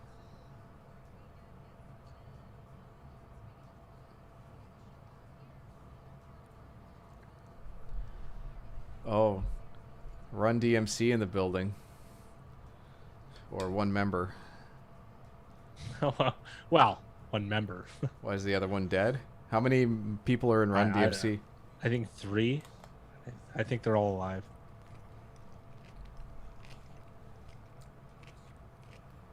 What's on the menu tonight, Big Rye? Some orzo. Oh, orzo? I'm down with orzo. It's good. That's the best pasta salad pasta. Some feta, cucumbers. Oh, it is a pasta salad. Yeah. Yeah, that's a home run. Orzo, lemon. I don't know what else. I like garlic lemon vinegar. Olive Oils has that. It's really good for that salad. Yeah, it's really good.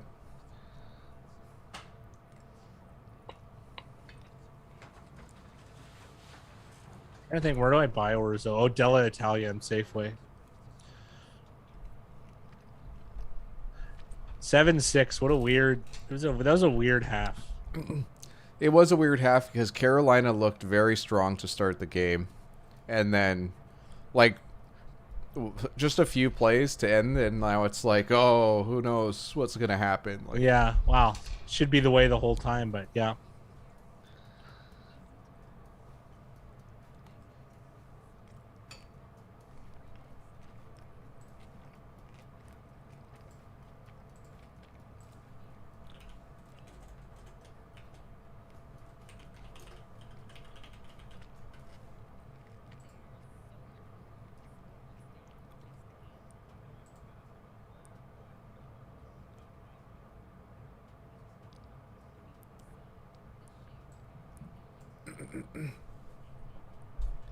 So this line has been oscillating between 4.5 and 5.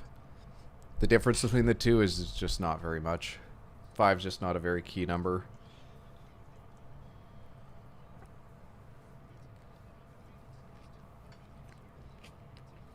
But that's why it's so easily switching between the two.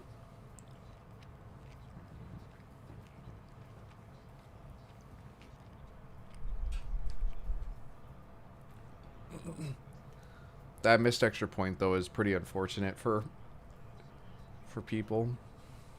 Yeah, at least if you're on Carolina or on Houston.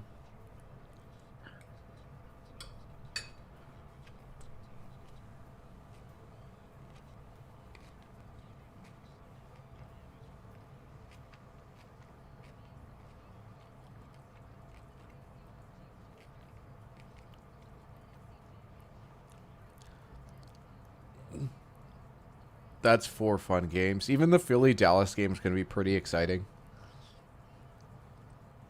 Philly-Dallas both have exciting like offenses. Well, yeah. Like I guess Hurts makes the Eagles more exciting.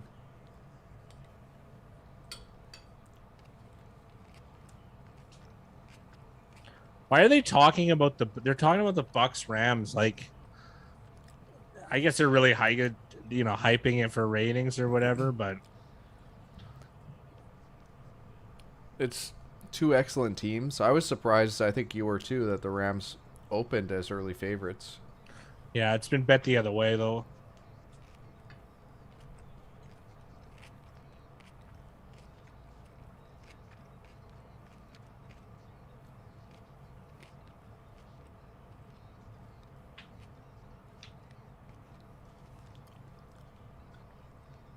We're hyping matchups here, Adams and Josh Norman. Like, I don't know. It's probably an afterthought, really.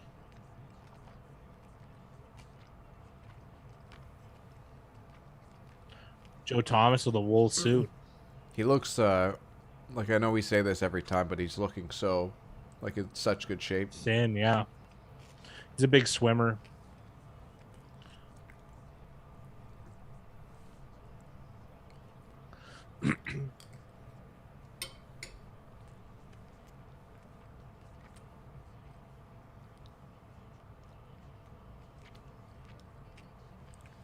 Is it possible to be an avid swimmer and like still have a ton of weight? Yes, but it's hard. It's like one of the things where like they don't really go together. I know an old guy that swims every day has a huge gut, but like he must eat like complete garbage. Oh, I think he drinks a lot too, so there's that.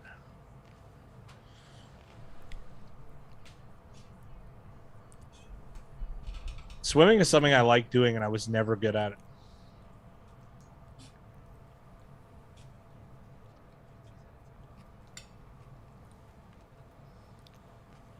I always feel like they're in the same division, the Texans and the Panthers, and they aren't at all.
So if you're the Panthers offensive coordinator, how are you or scratch that.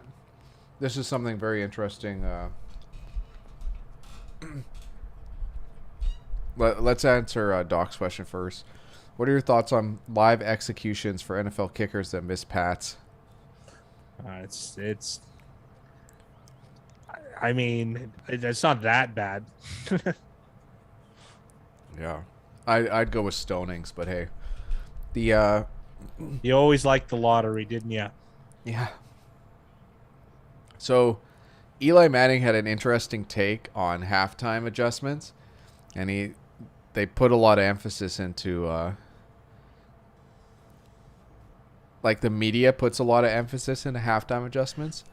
And what he essentially said is like with these new stadiums, he's like usually it takes you like 5, 6, 7 minutes to even get to the locker room.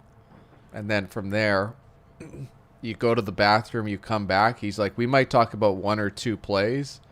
He's like, but that's it. He's like, we would rarely get to anything else. And I found that pretty interesting. If that's the case, then I'd be like, I'd have a tent. You know what I mean? I'd have it right there. You know what I mean? Like, well, you shouldn't have to go to the bathroom, though. Like,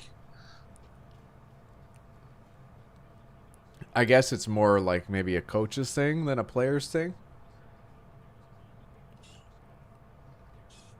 Yeah, I guess that's true. You should be building your you have so many assistants. You should building your halftime plan during the first half of the game. And be preemptive, too. Like, we're going to do this, so we expect them to do this. Don't you think there's... don't you think teams should be able to use AI? Like, don't you think the perfect coach might exist?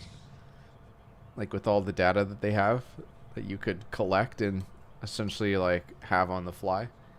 Yeah, there is some... You have to have some personality to it, though. Like, these are still men, right? Like, they're still humans. Len Dawson would have a Fanta and a lung dart. I didn't know Fanta was a thing, especially back then. Maybe he created it. I thought Fanta was a Greek drink that Coca-Cola bought. And then what happened? Did you look into it, or? Well, I did, and I can't remember.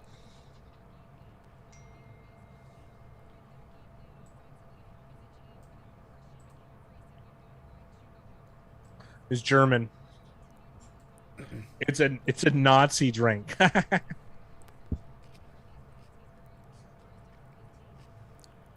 Oh, Fresca. That makes sense.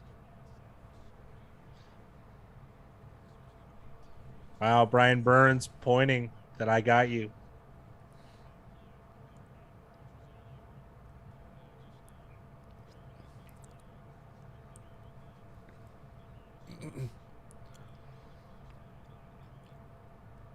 It looks like Matt Rule comes from the Big Rye School of Hygiene.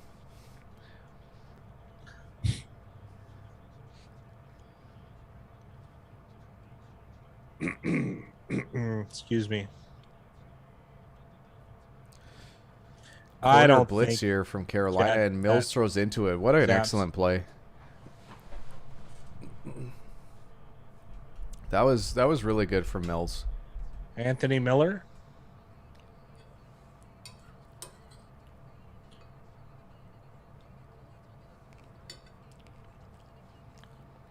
Cook's coming out for this next play. Lindsay coming in. Doc D excited for this second half, just like I am.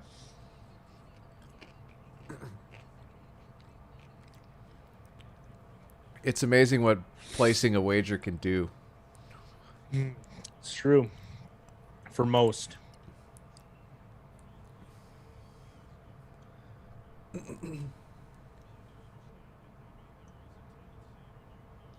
Saravuth on your jock. I like it.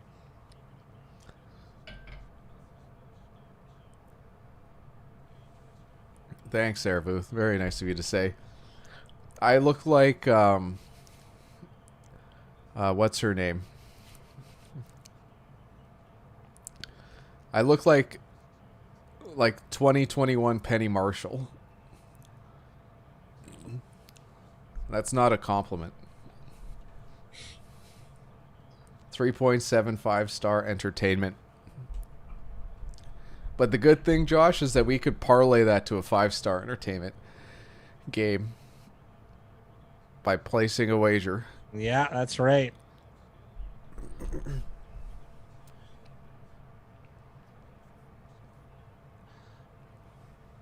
Third and 2.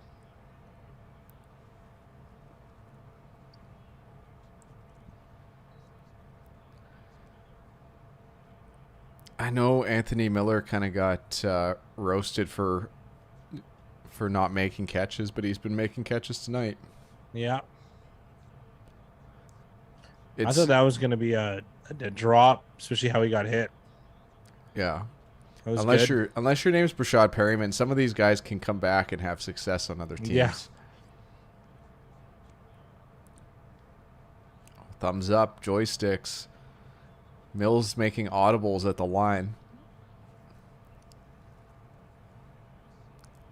Oh, and he tries for the Aaron Rodgers back shoulder throw. Mills is starting to feel it out here. The live line is down to 3.5 as well.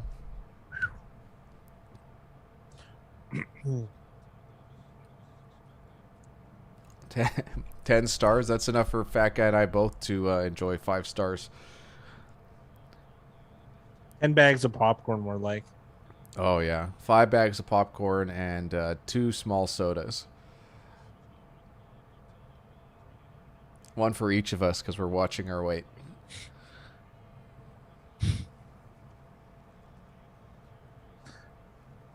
And Ingram. a couple of high tokens. Oh, yeah. I'll take those.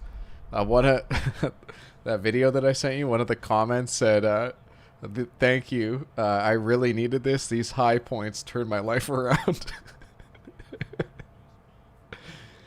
Oh, so good.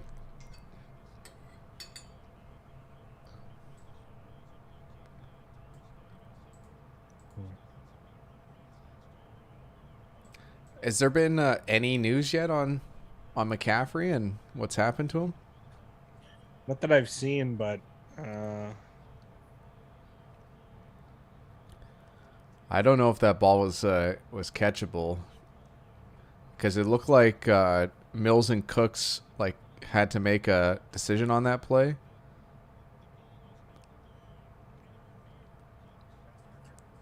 no, I'm gonna say 0, Josh. Wow, that Shaq Thompson came out today and said that he thinks that this Panthers team is more talented than the team that went to the Super Bowl, which is a pretty strong statement to make, especially, and the interesting, he played on that team. So for him to say that it's not like Skip Bayless, yeah. I think that was not a catchable ball. That was pretty bad.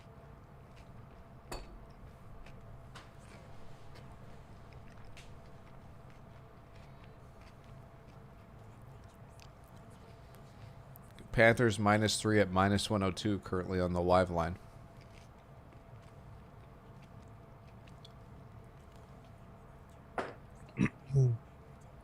Twitter says hamstring, yeah.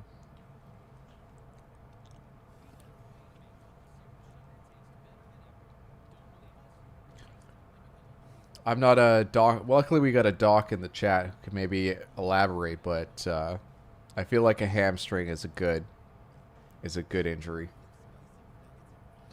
A good assessment, you mean?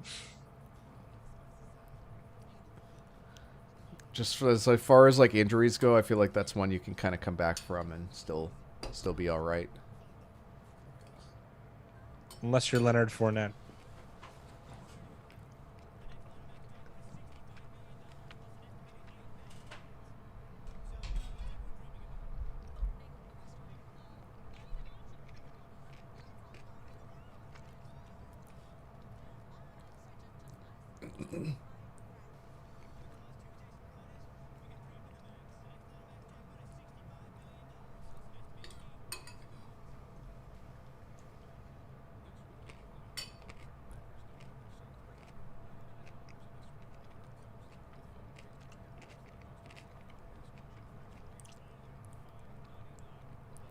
I wonder what happened to Tim Perpedic. A terrifying Tim? I'm sure he's around. Oh, playoff Lenny. Playoff Lenny is right. I guess what, Mr. January, Mr. February.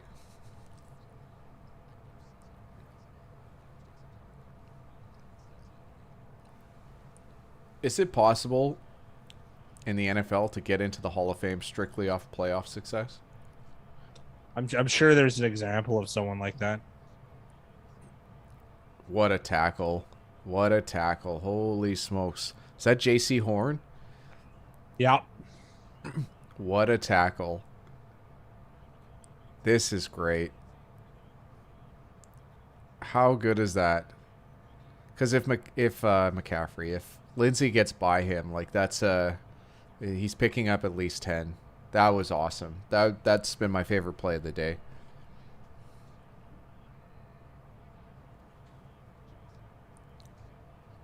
They're going long here. Really nice play by Franklin. Might be a hold.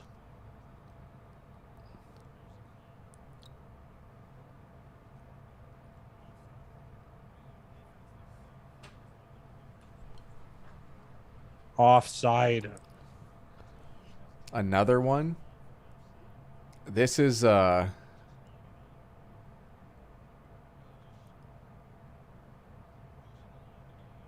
Lining up offside. That's so weird. is that Horn who's down? Oh no.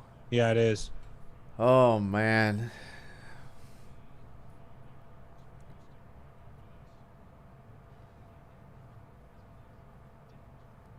Man, all I've done is sing Matt Rule's praises, and this has just not been a good It's a disaster. game for the Panthers.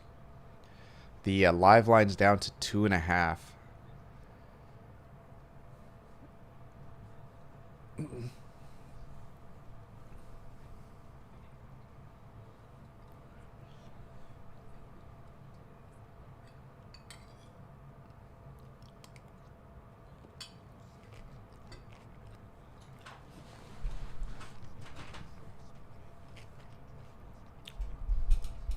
This has been a very flag-centric game, and I feel like a lot of it's gone Houston's way.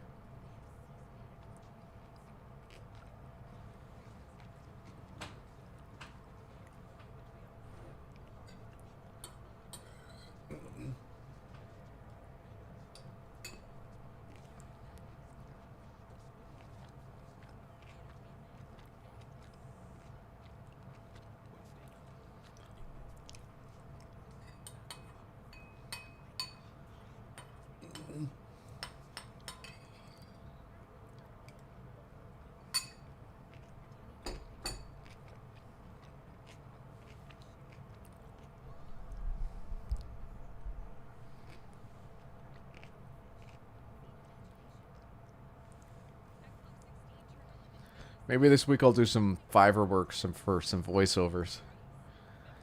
Why not? The best part about it is that they wouldn't know how many takes it would take me. Yeah.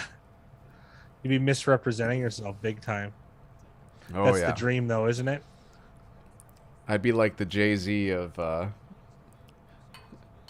whatever the hell I was just talking about.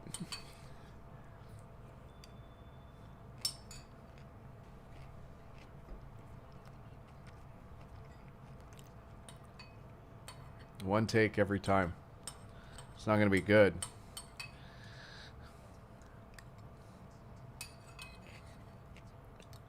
Man, this show's still going.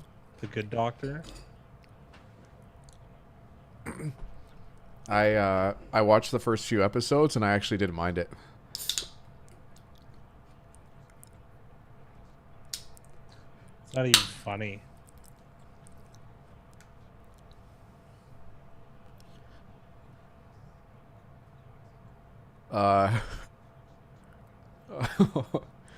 I felt like that was way more pass interference than the last one. I had some orzo tonight. Oh no. J.C. Horn non-contact injury. This is just terrible.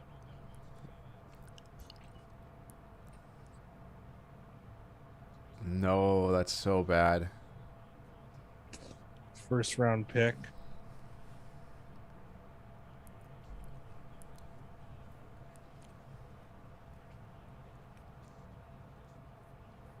Oh, he didn't get sacked on that? Wow, I thought that was a sack fumble. Holy. You can see the confidence growing in Mills' play just as this game goes along. It feels like every snap he's just getting a little bit more comfortable.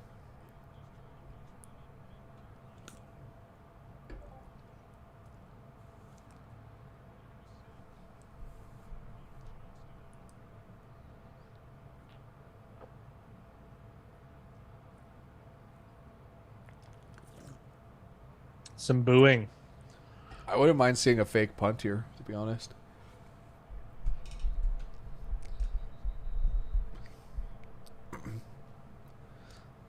How about you take the 5-yard penalty and then you fake the punt?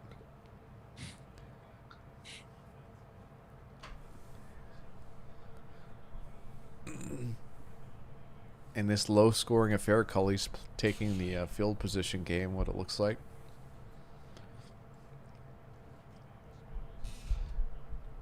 Fat guy, you want to channel your inner Pat McAfee for this next call? Oh my goodness. That guy went from like fun and like, oh yeah, he's cool to like, you're overdoing it. You're not a comedian. Although he is trying.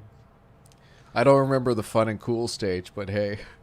Well, I mean, like he'd be jokier stuff, and he'd be in like segments, and now he's got podcasts, and like he feels like Brendan Schaub. Yeah. There's a thirst for that, though. There's a thirst for that in this world. I guess I don't get it, but you only have so much time, and you're gonna listen to Pat McAfee. Not hating on any viewers that do, but I guess I am. I don't know. How different do you think this game would be right now if Deshaun Watson's playing quarterback? They'd be winning, I'd say. He only threw for 19 yards up until the last drive.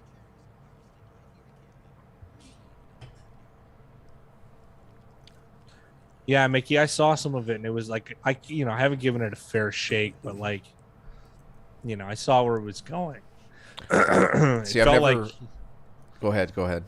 I felt like they're doing like lots of sound effects and like that, woo! Like I don't even know you know what I mean? Like, felt like a radio version of The Price is Right without people wagering on items, bidding on items. I've only seen I'm pretty sure he came out and gave a draft pick. And he came out and gave like a wrestling promo, and then I saw him on the Peyton Eli show. And he was pretty much doing like a wrestling bit there as well. So felt very felt interesting, let's say. He's a showman for sure. But good for him, right? He's filling a niche. Yeah, I mean, if he can make money, good for him, right? Just not my cup of tea. Mind you, I'm how many people am I their cup of tea? Like, let's be realistic here. Yeah. Well, I don't know. I could check. It's probably about 7. Pot calling the kettle fat, eh? Yeah.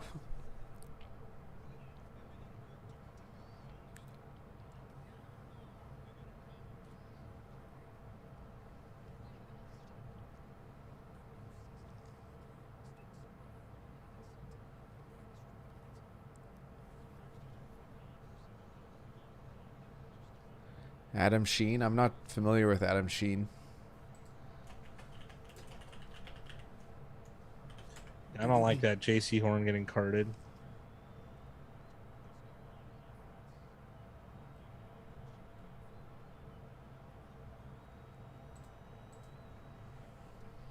Yeah, it's terrible. He had a non-contact injury, and like, I loved his.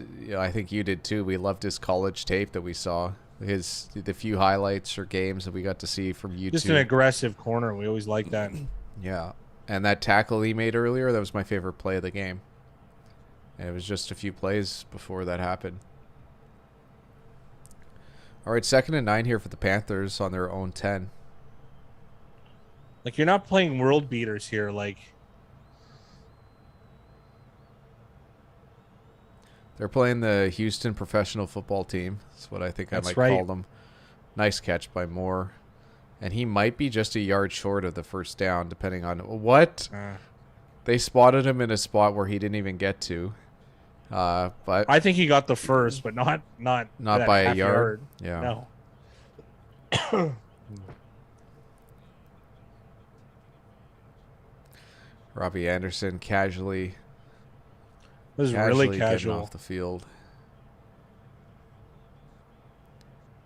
Is he for real? That was the slowest. His foot hit the sidelines with 15 seconds left on the play clock. What a tackle here. But that's also just the difference. That might be a horse having collar. Hubbard. I think it's just the athleticism. Like, that looked like a horse collar. We'll get to see it here. I think he grabbed him by the arm. He kind of like pinned his arm behind his back. Christian Kirksey with the tackle. Nice. Wasn't at all. Yeah, Hugh former Stevens. Brown. 2nd and 10 here. 5 wide. Darnold and shotgun. It's like dangerous kind of for the Panthers.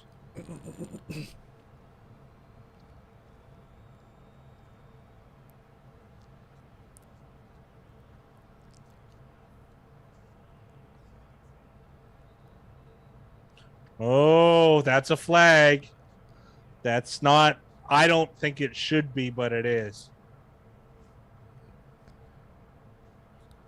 Darnold with the kneel, like my dad moving furniture. Yeah, it didn't look like it live, but on that replay, you can definitely tell there was head-to-head contact on the play. After such a nice tackle from Kirksey, I know Cully's not happy about that one.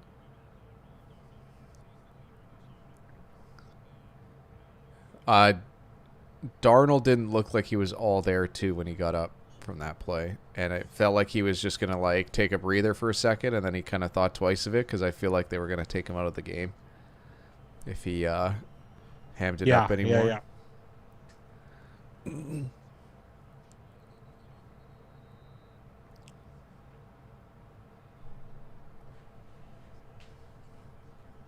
Tight end screen.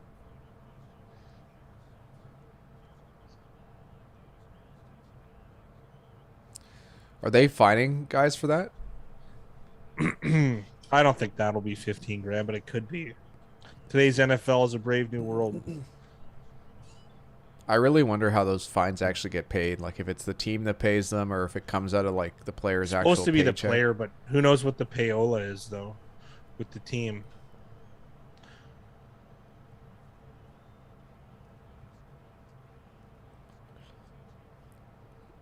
Well, at least for Fat Guy and I, we got a skip in the matrix, I guess you could say, but it looks like a completion to DJ Moore.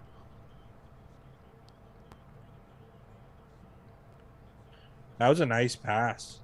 It was, but like, think about how close 41 was in coverage, and it wasn't even close. So what's the point of zone? Yeah, what's the point in him standing? Like, think about how much actual room he can cover with where he's standing. The only zone that should be covered are the deep zones. The rest should be like guys moving around. We get someone other than Hubbard in the game running the ball. They looked really good. I'm not sure, because it's not Devontae, because Devontae Freeman is on Baltimore, I believe. Correct. I'll take a look, but he looked really spry on that carry.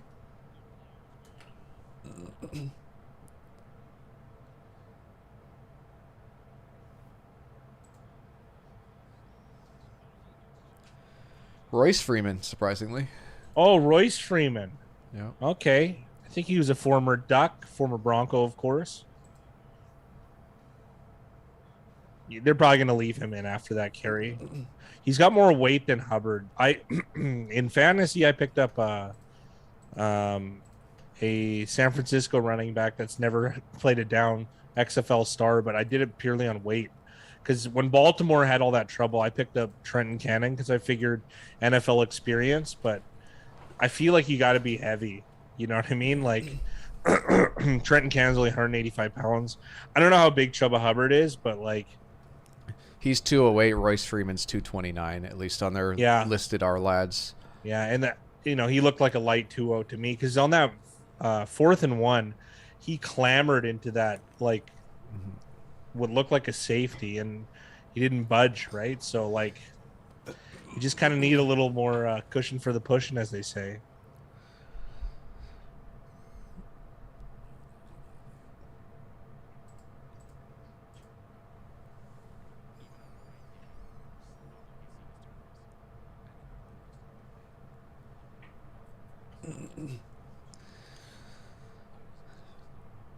In a change of events here, the line is back up to 7.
Some strong cheese action. Yeah, I could definitely go with the with another string cheese. That was good. Why you just have a Velveeta fondue, Big Rye? Nice pass.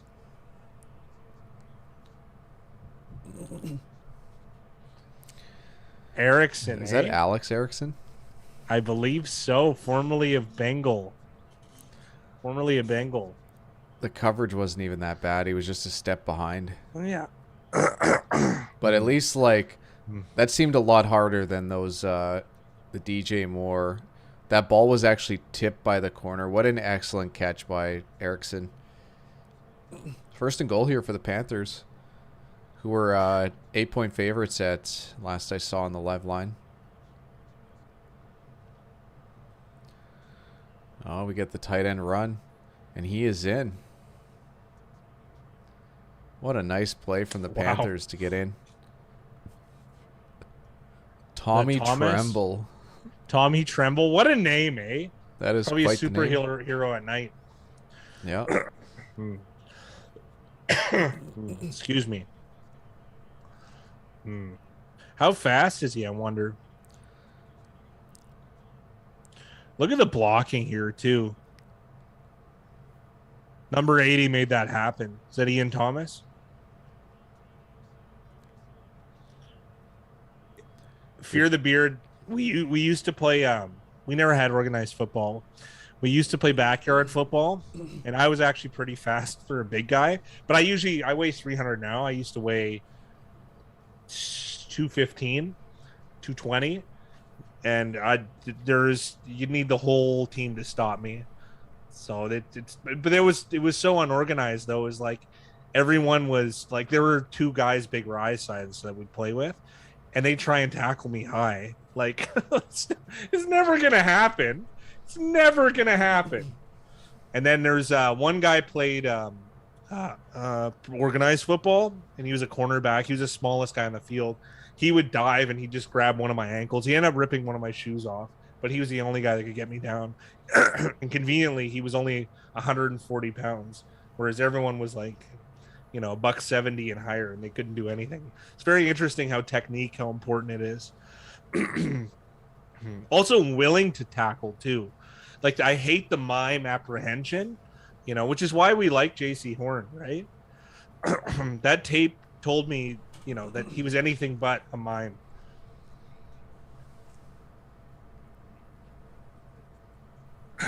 Man, I'm losing my voice in a year. Try not to, at least.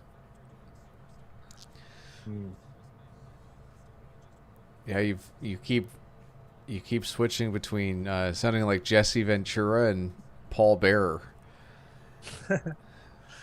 Jesse Ventura. That'd be awesome. I don't know that many government secrets. Excuse me, guys. Holy, I'm trying to get it back. There we go.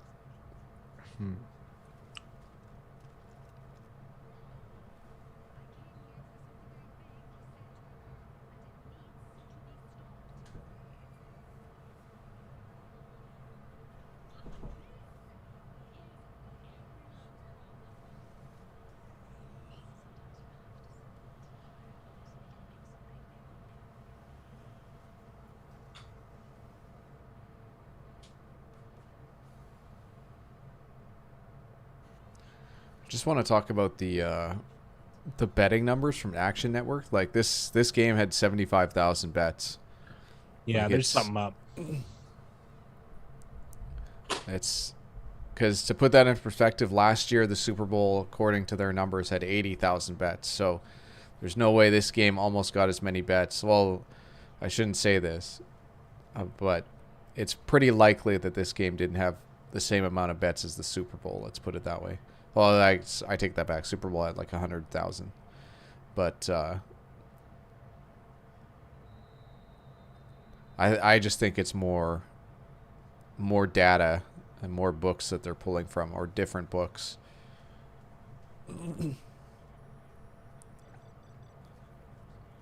That Earl Campbell highlight, like whoever that guy was, imagine being that. Like you could never live it down. Oh, you're that guy. I guess you couldn't do that anymore. Leading into his chest with a helmet. I still think it's hard to believe that even if a professional athlete gets punked, like I don't know how you can get made fun of for being, the sixth best whatever in the world. Like it's it just doesn't make sense. Like you and I are here talking about these guys. Any one of these guys could punk me for sure, and I'm pretty sure any one of these guys could punk you. Probably. I know you'd say otherwise, but I'd say I have a better chance. I'm bigger than a lot of them, but I don't like my chances now. I'm physically inferior to begin with, and fat. I'm the fat guy. There was a time, though. Still not competing with them. You have to. Depends on melanin content. I would be sure too. I always pictured Derrick Henry stiff arming Josh Norman. Yeah, that's such a cool play to watch, and everyone laughed at Josh Norman or whatever. But like the guy tried his best to stop Derrick Henry. He did what he could. Yeah, that's what happens.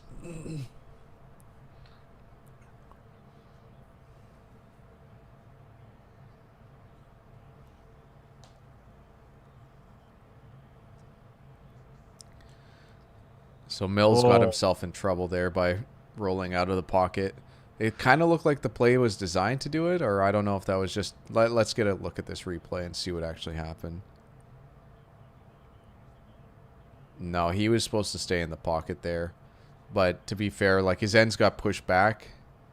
He didn't have much of a pocket to... he didn't really have much of a pocket to step into, but that's a good play by the defense. That's a really key sack.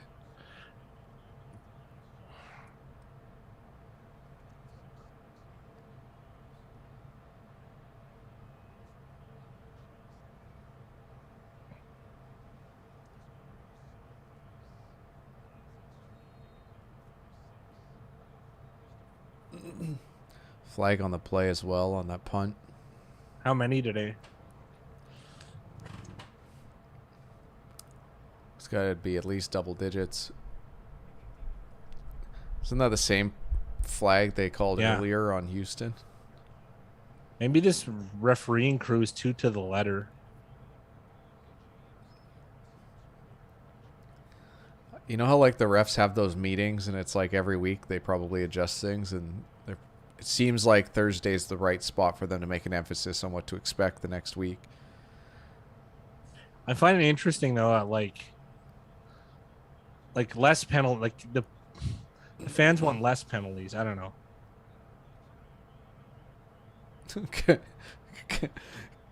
Canadian Mel Kiper sounds like the least cool thing in the world. Yeah. So maybe that's spot on.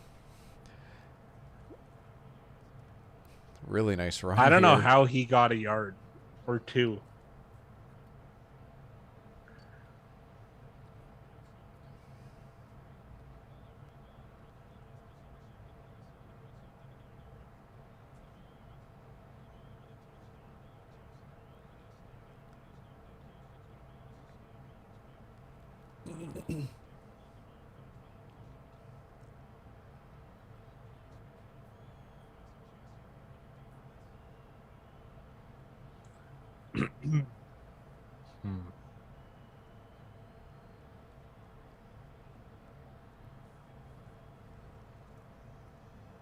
What's the live line, Big Rye? I'll tell you after this play. There's nothing currently listed, but we'll see. I got a feeling this is come back on a hold. He might have got face masked on that. That's a good point, too. Holding. Wow. Definitely hurts this drive. Cameron Irving showing up here with the hold.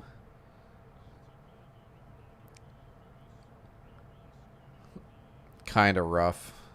That's I don't like that one. Live line is 9. I don't like that penalty. Yeah, tonight's MVP is the head referee, said Mudd.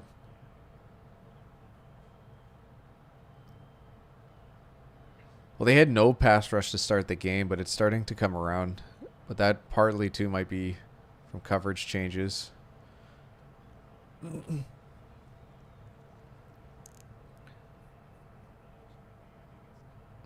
I was going to praise the Texans for tackling really well tonight, and it's been a couple plays in a row here where Hubbard's got a lot more yards than he should. It's like the 5th time we've seen this this McCaffrey replay.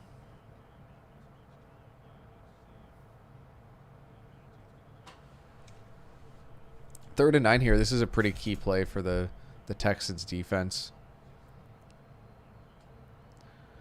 They look like they're trying to cause some confusion at the line. Darnold audibling.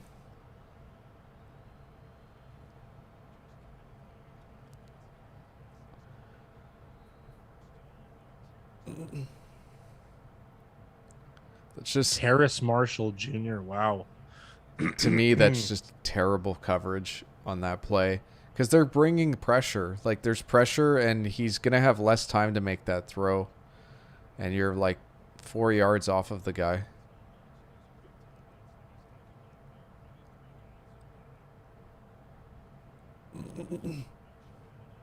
Really, awesome play from Darnold.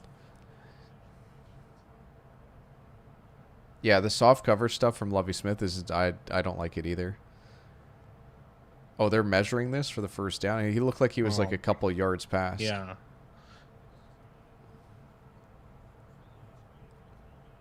Surprised he didn't pull a card out of his pocket. Oh, who was that? Mean Gene? Yeah. Okerlund. Yeah, Josh just said it too. Get the index card out. Yeah. I feel like I haven't seen a measurement in a football game for a long time.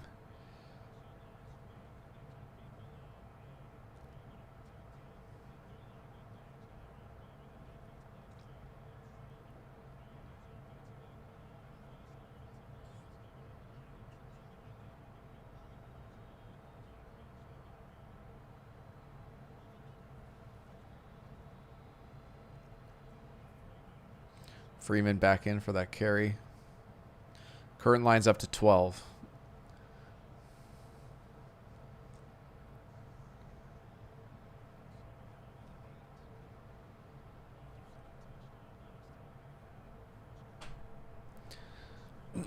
Which I think is quite a huge jump, but we'll see. Maybe there's a big play coming up here.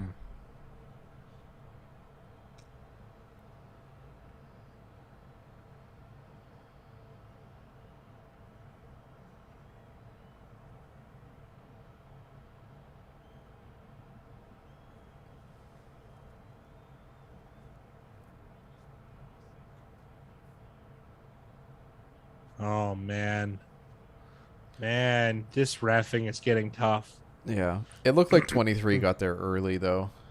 Yeah, but like there's no like leeway at all. I don't know, man. I don't know. That one's an easy. To me, that's an easy call. But I know what you mean. Just the frequency of the flags this game has been. It's been a lot.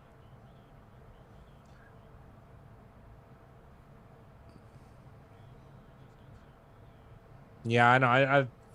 I don't mind. I'm biased towards the defense always, so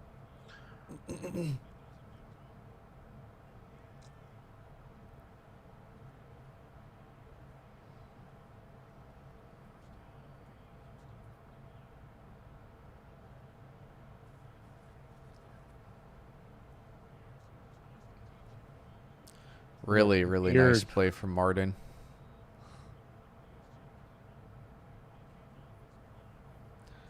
But also, they did decide to block him with Darnold. So, what do you? I mean, what do you? Yeah, What do you expect?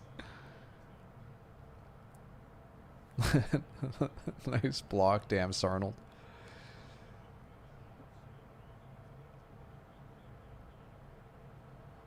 They might as well just let this clock run, which is what Darnold's going to do.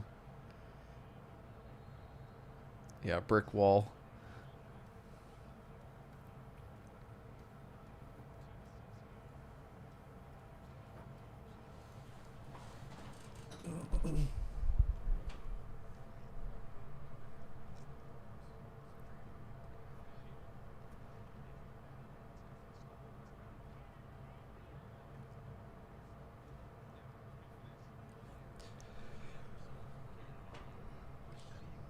Rule has the under, so do I.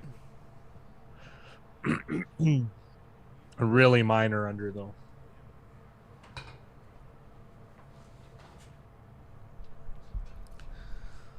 Live line on the unders 31.5. It's pretty safe.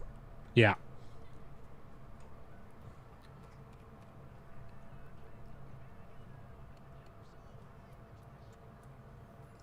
Yeah, if that was Baker, he would have sold out like a man and chopped the knees.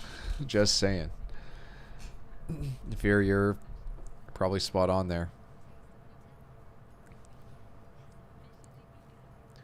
I feel like Favre might have threw a couple blocks in his time.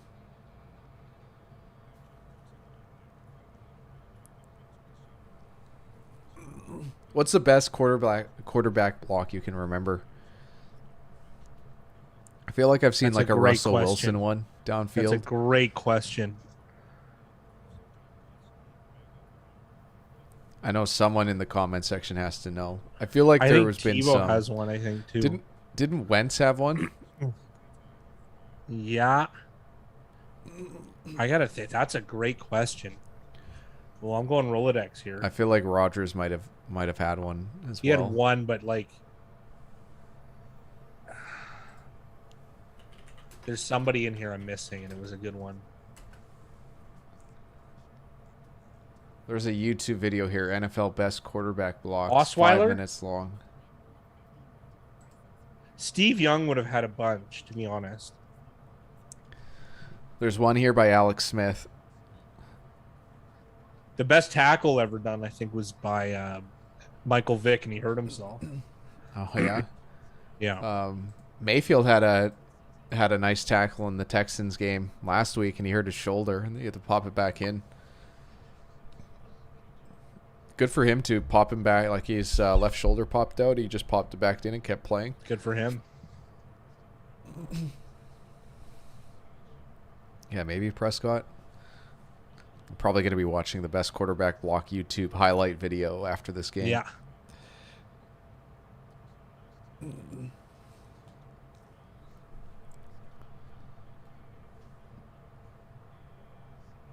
And big play for Tremble and the Panthers offense. Tommy nice Tremble throw. having a nice game. Really nice throw here from Darnold.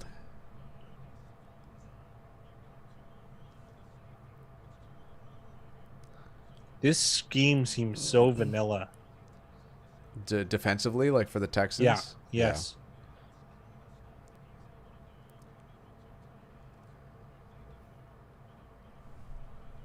The goal is to win games here, guys.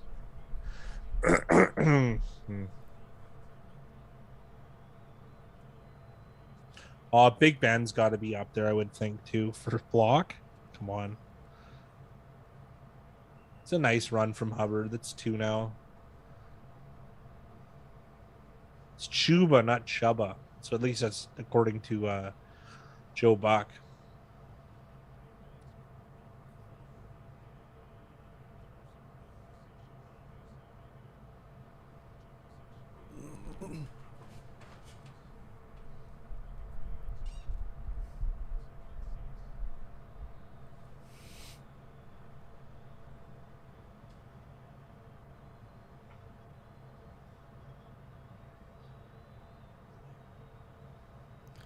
Looks like quite the size mismatch at the top of the field. That looks like grounding to me.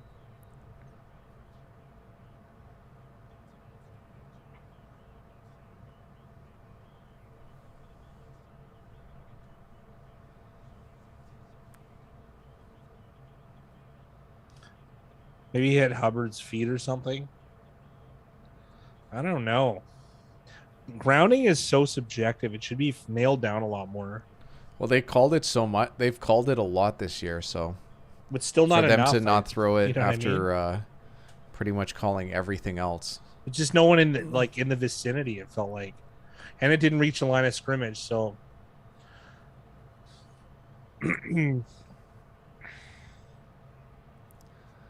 Big tackle there. And another decision here for the Panthers, who decided to go for it last time.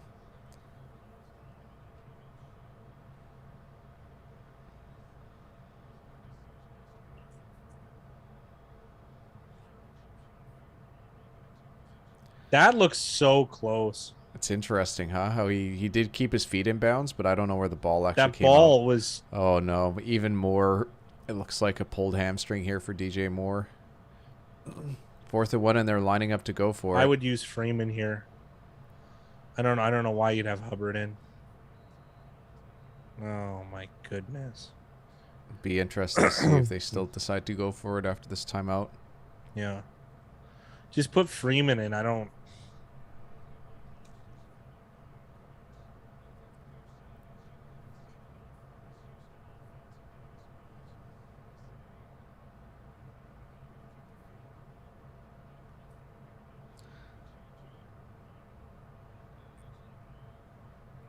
It looks like maybe like a field goal. Yeah. Looks like maybe a hip flexor injury. The field goal, like, the thing with the field goal here is it puts them up. It makes it a 2-score game with 12 minutes left. Like, there's a chance that the Texans won't even have the ball twice more for the rest of this game, so it just makes sense. Yeah.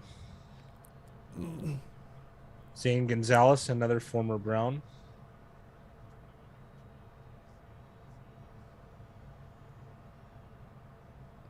Field goal is good.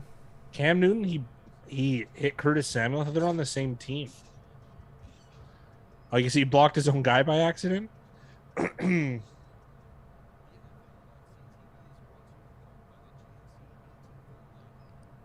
So they've lost McCaffrey.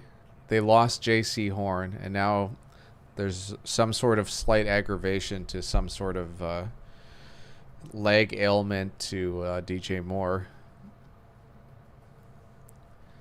Jay Spears said best QB block I saw was Cam Newton decleating Curtis Samuel.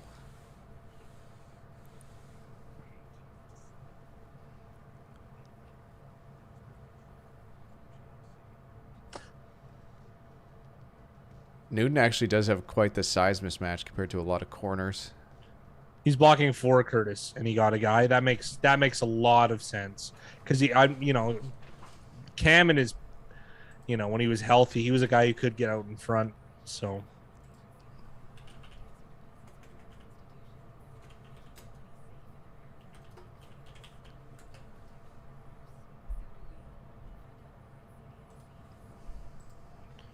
Oh my goodness. See that commercial for CDIC? No, I'm watching the best quarterback blocks. Oh. Here's one by Russell Wilson. That to makes spring sense. a touchdown for Mike Davis.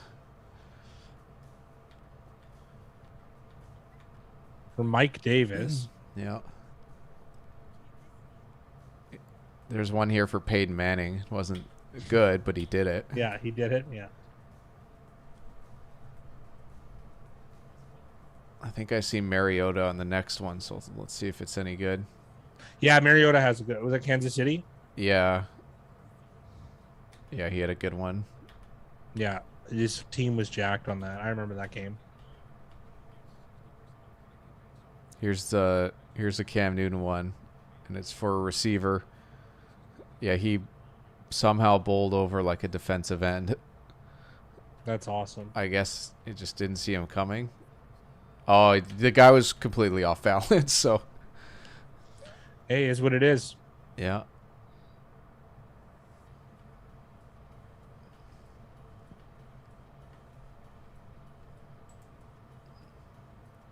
Oh, there's two here for Cam Newton. That would have been a flag in today's football, what he just did. It might have, I think it was to Thomas Davis.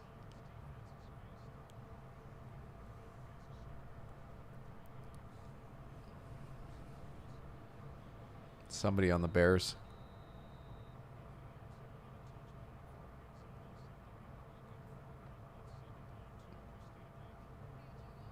No, it wasn't Thomas Davis. I don't know who 55 was at the time.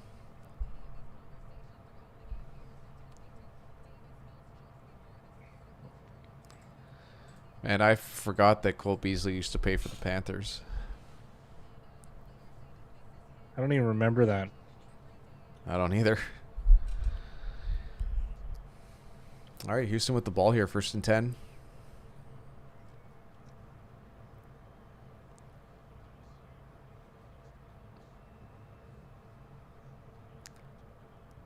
Cam's he's as big as a tight end. Best Cam moment was when he said "F them kids."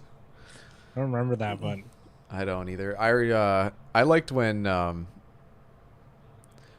forget who they were playing, but some defense audibled and he goes, "Oh, you've been watching tape. I've been watching it too." And then he scored a touchdown. Yeah, was it Clay Matthews? I think it was. Might have been Blake Martinez. Not sure exactly which. Oh. Just unnecessarily piled on him there.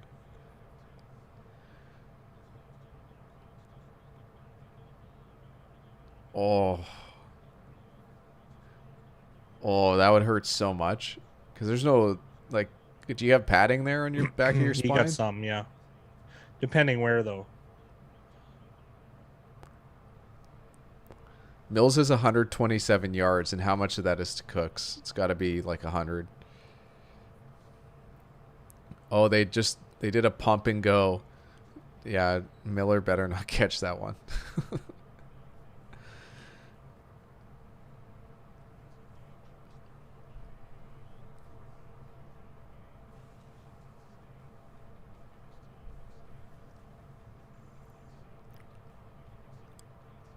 Jim Plunkett, John Elway. I don't like that. Andrew Luck. Are they talking about like their first starts? Stanford. Yeah, but what's this yard stuff? Probably, I think their best games. Oh, okay. Oh, Cooks with a very interesting yards after the catch play there. Like at this point in the game, don't you just double Cooks and force the ball into anybody else's hands? Carolina's clearly in zone, and they're looking at bringing the corner pressure. They're making an audible, though. So now they're going to sit back here.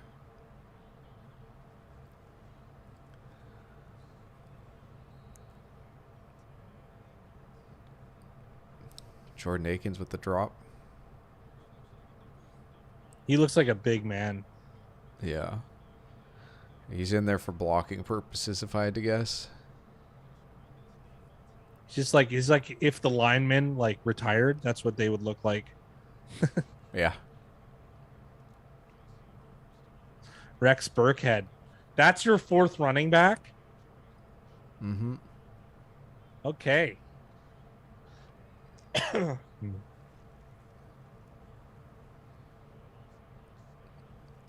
But how about that too? Like, do they really need all four of those guys? Like, David Johnson isn't good enough in the pass game. You got to have Rex Burkhead too. Like, I know it gives you flexibility. This is the second time Mills has done that. And you got his shirt ripped got away on with it. You got his shirt ripped right off the back. Yeah, he sure did, Super Dave.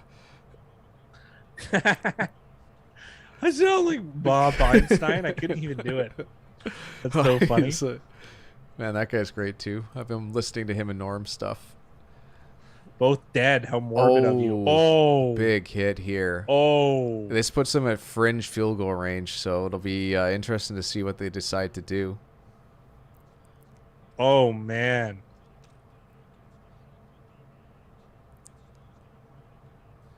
You're not going to get a quarterback sack hit better than that.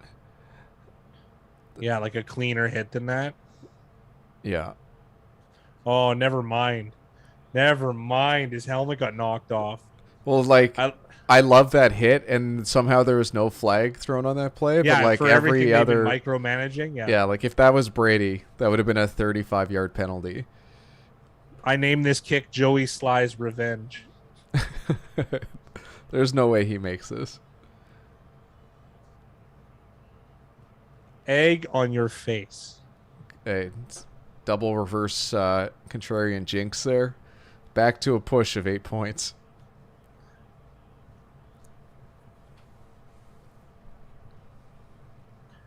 Let me make sure that the Sky bet at 7.5.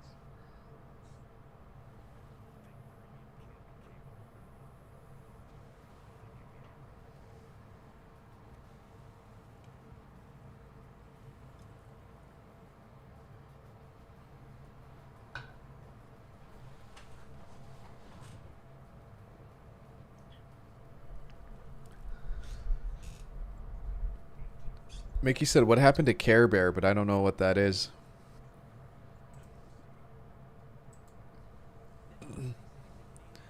Who's Care Bear, Mickey? I can do the song if need be.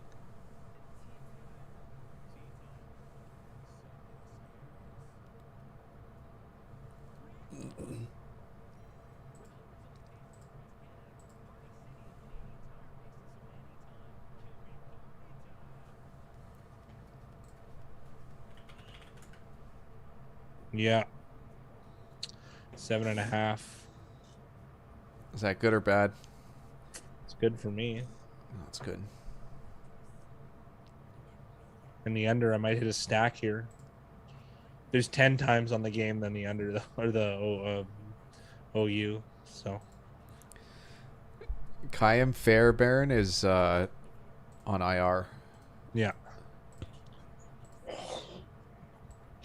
It says he got put on IR 2 days ago. So I'm guessing something happened midweek.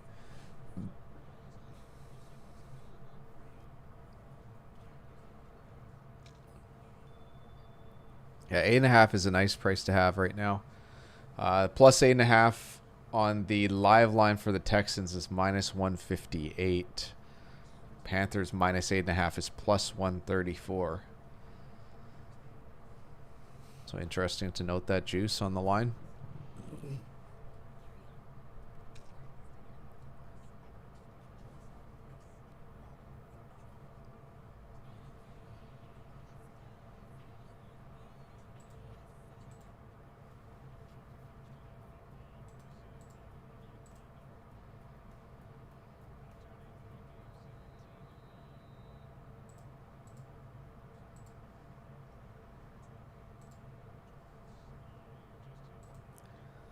So many people have just bashed this Texans roster, but it does feel like they just were like, what guy is going into his 5th year that's not signed? Okay, let's sign him. Okay, Cameron Johnson's free. You say Cameron Johnson, the punter from Philly? That guy's available? Let's take him. Oh, DJ Moore's back in the game. He Josh is. Allen can breathe a sigh of relief.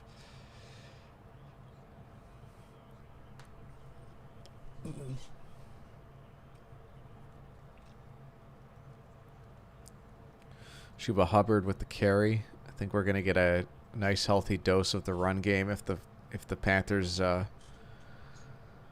what's good I think for there's them. a good chance that Brandon Cooks leads the NFL in receiving after today. It could be. Like, He's been very consistent. I think Deebo Samuel might after be first. the weekend. Yeah. Where's he sitting right now? I'm just looking at it right now. He had 104 first game, 78 the second game. He's got 104 today, 78 against Cleveland, 132 against Jacksonville. So 300 yards receiving over 3 weeks. That's pretty good.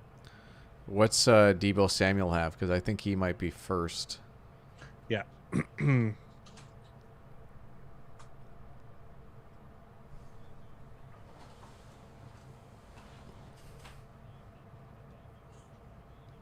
I bought this $9 Chinese mouse. It's the best one I've ever had. That's good. Oh, he's at 282, and Lockett's at 278, and Cup's at 270. Cooks was in 5th going in, but this is a 100-yard performance so far. Like, it's hard for him to be first, but like, you know what I mean? He's in the conversation. Well, this is pretty crazy to think. Like, they have 13 first downs, and I don't know how many Cooks receptions have been for first downs, but it feels like most of them. Yeah.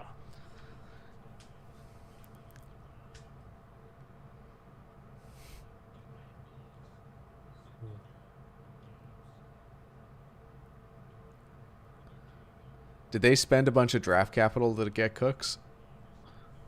I can't recall. I thought they just signed him. If they did, Bob's somewhere saying, "I told you so." Yeah. Yeah. It's really translated, eh? Yeah.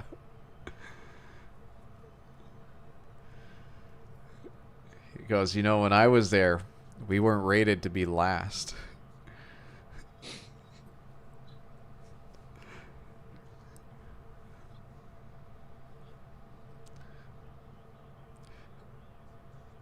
Lovey, That's it the looks smallest sheet I've ever seen. Yeah, it looks like they called Lovey Smith.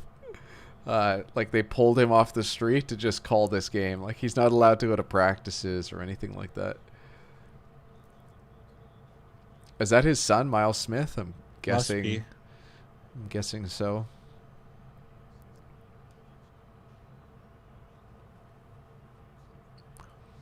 Play action. They're going big here.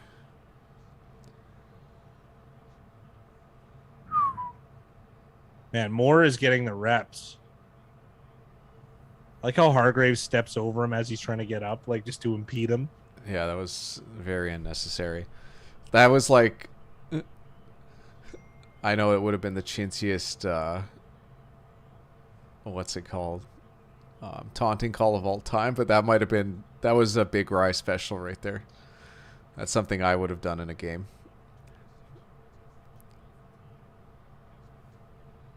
Third and 10 here for Carolina. Trying to make adjustments. It looks like zone because they didn't have a guy out wide with him, and for some reason we get guys 18 yards off the first down line. What is going on? It's like hard to watch.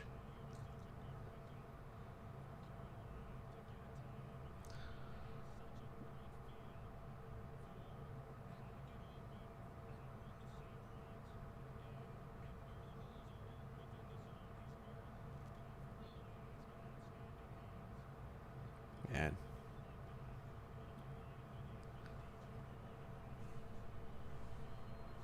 I'm surprised more guys don't wear mouth guards.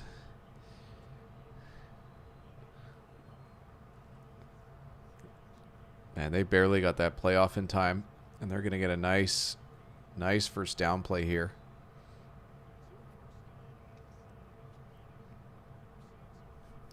I don't even know, is Marshall a tight end? Is he a receiver?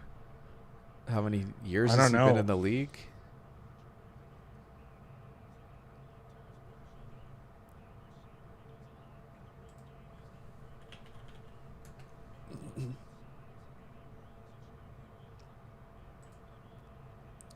Terrence Marshall is a second-round pick from this season from LSU.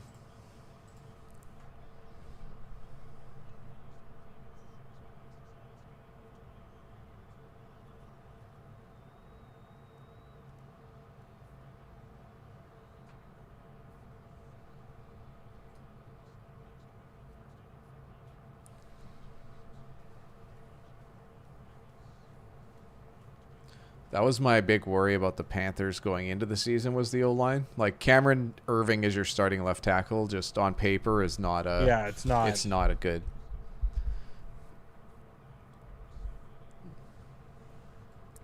Texans have had 2 strip sacks of Darnold, and the Panthers have picked up both of them. That's so like those could have changed the game. There's so many things like that happen. But on the flip side of it, like Carolina's been in the red zone twice and picked up 3 points on 2 drives, so like it all evens out. No, three times they got. I'm taking off the touchdown. Yeah, I was just talking about the drive that ended in downs, and then the drive there they were 4th and 1 and decided to kick a field goal. Like big wins for the Texans on those plays.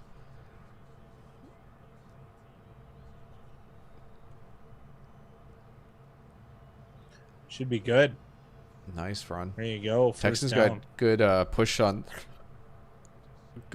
the line there, but Hubbard able to bounce it outside.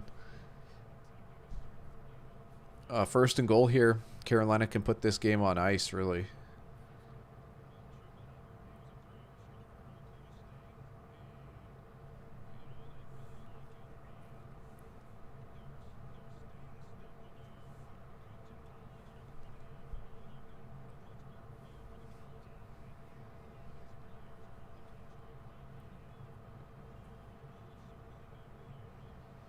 Looks like they're in man.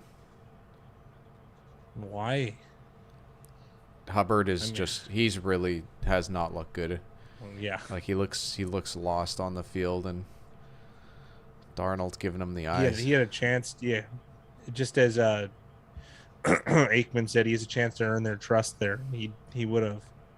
It's hard to believe Darnold's got 304 passing yards. I don't like that play call either, Mickey, even though it kind of worked out.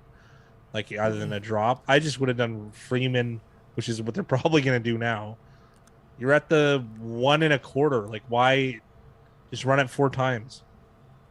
Game's over. Or once. That's a touchdown. Are you serious? Didn't get it? It looked like he was just short. Oh, I want to see this again. Because he didn't really reach the ball out, and he just got. Okay, he didn't. My bad. That's pretty close, though. You know what I like, though? I like that. Yeah. Because why risk the fumble there, right? Mm-hmm. Because you and I would be coaching them to, like, punch the ball down. They took him out? Yeah. Why? The thing that is nice about this, even though they haven't got in, is they're just taking more time off the clock anyways. Yeah. I guess Houston took a timeout there because... Yeah, that's actually not that bad. I mean... You're kind of bent over a barrel either way. Either way, yeah. I would not take the timeout and just hope that Carolina's not smart enough to wait to get the ball down to, like, the clock down to 1 second, but... I don't know.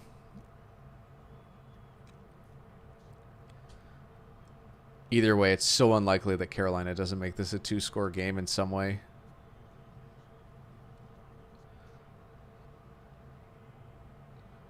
Like, yeah, that's got to be in.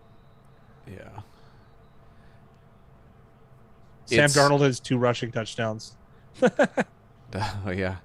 It's what's interesting about that play is, like, when do you actually call, like, when do you blow that play dead? I was thinking the exact same thing. Like, how long is this? Is it just going in perpetuity? Because he got stopped initially, and he stopped there. And now it looks like he's over. Yeah, what's his name? Taylor Moton went down and got back up and helped.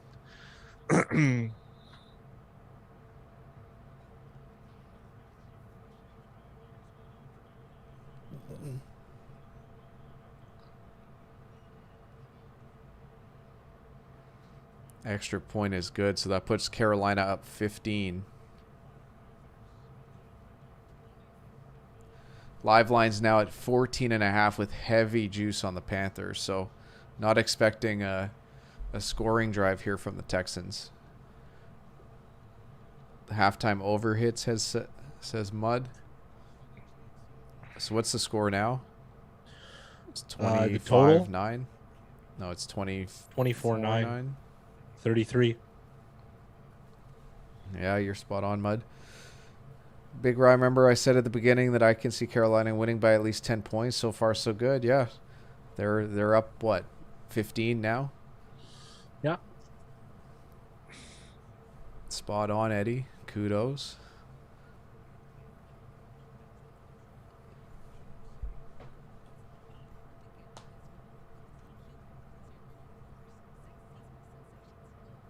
Carolina would have been an easy contest pick for everyone but us.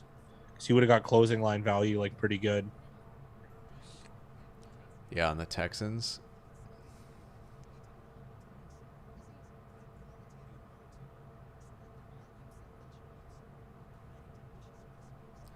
Josh Allen said need a garbage time touchdown. We're in the same boat.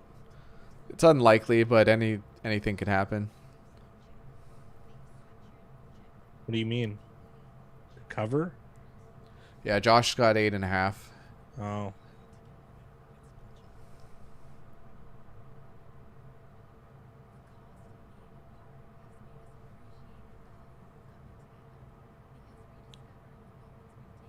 We're probably not going to get to see either, but it would be interesting to see if they decide to kick the extra point or go for 2. Yeah. Oh, I know, Mickey. It's a tough one. Especially because I would never bet it because of the uncertainty at quarterback. Both this game and Indianapolis. That's part of why to me, why, like, I know not a lot of people realize this, but for me with the picks video, what's so interesting is that we have to pick a week in advance on opening lines with pretty much no market value. So like it all has, like, we're essentially guessing what's going to happen during the week, and for us to be hitting at 52% guessing, yes. is, it's so I'm incredibly proud of it, difficult. yeah. And the funny thing is like 99% of people who watch our videos, it's just completely over their heads and have absolutely no clue. Yeah. But it's what makes it so interesting, right? It's why I think a lot of people in the membership like the sports guy, but you know, for all the wrong reasons, because it's like, yeah, anyone could pick, you know, if we had a 11 whatever it is, I don't even know what the teaser stuff is, but if you had that much of an advantage every game and you could pick at 81%, like, that's, for most people, they're gonna go, oh man, that guy's really good. Yeah. Not understanding the math behind it. JC Horn broken foot, according to the beard. That sucks. Hopefully it's like a clean break. He's back in whatever 8 weeks. I don't know how long it takes to come back from a broken foot.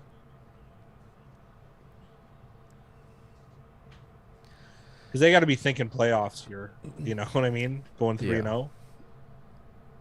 Yeah, then just the injuries aren't good. Like, I don't think DJ Moore's probably not at 100% anymore. Not that really any player gets to be at 100% anytime playing football. Ball is loose. Nice what an OG play. 61. Holy smokes. And I don't know, the other Marcus guard, Cannon. the guy who actually got beat, just stood around on that play shaking his head. I don't know what he's doing. Is that Justin Britt? It looks like it, or Max Sharping. It's one of the two.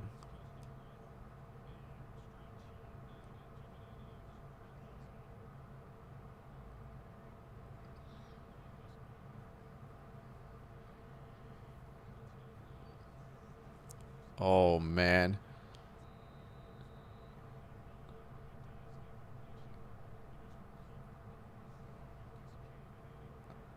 Britt again, man. Back-to-back plays. This guy has the Panthers -8.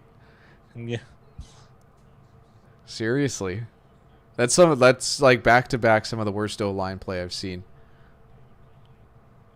And no like redemption. You know what I mean? Like you could make it up, but like Marcus Cannon had to like do something like some mean, dirty business on that recovery. This is the stuff that drives people wild. It's 3rd and 16, and you throw Why a don't you 5 just yard chuck out. it downfield? Who cares if you throw an interception? Yeah. Well, we're gonna get to see it here. 4th and 11 here for Mills.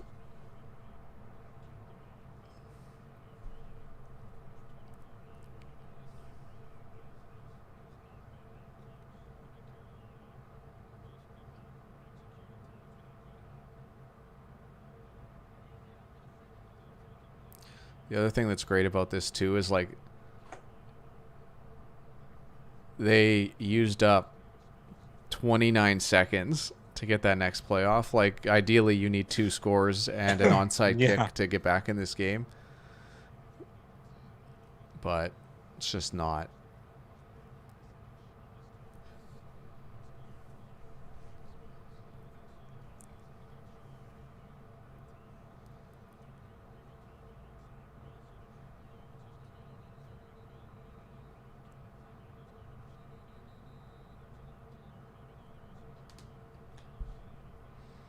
It hurts, fear, but every team deals with injuries, and it's just how you can It's part of it.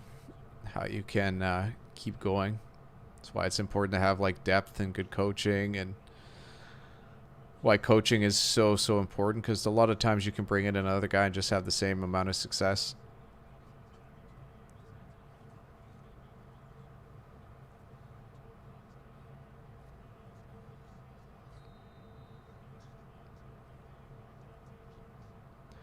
I bet you that original play had Cooks behind the sticks, but he had to keep coming back because the ball took so long. And though it was good pressure by Carolina, like Mills didn't have much choice.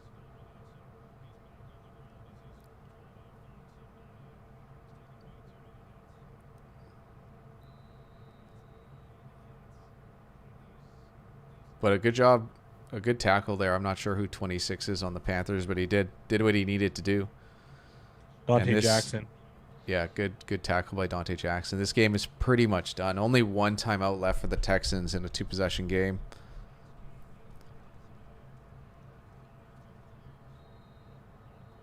If CMC is actually out, like I wouldn't be surprised if the Panthers bring in somebody else. I wouldn't have liked what I saw from Hubbard in this game, to be honest.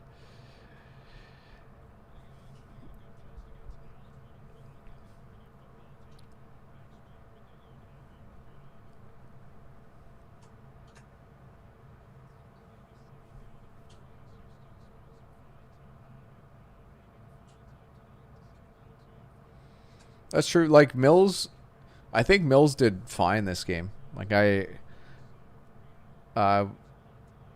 don't see many things bad with how Mills played, to be honest.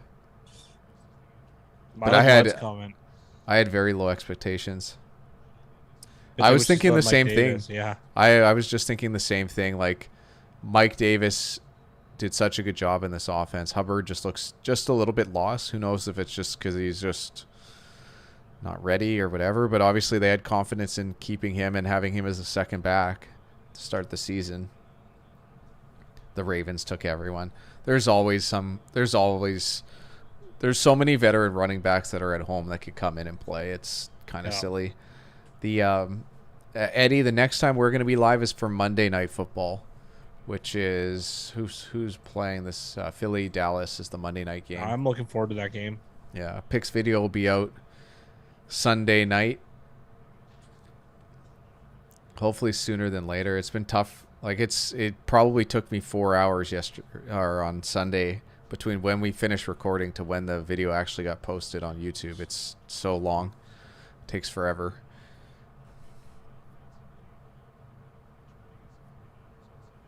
Yeah, victory formation. Yeah, that first down. Yeah, I was so busy chatting, but Texans are out of timeouts, 1st and 10, so this game is over. So Carolina is going to win this one. I'm going to go 0-1 for Thursday Night Football. I had the Texans +8 at +104. Didn't work out. Happens. Fat Guy made out well, though. The under Oh, hit. I did. And the Carolina ATS hit. Hit a stack. That's nice. That's a Gotta real go good fill day. it in on my sheet. Yeah, we'll take it. And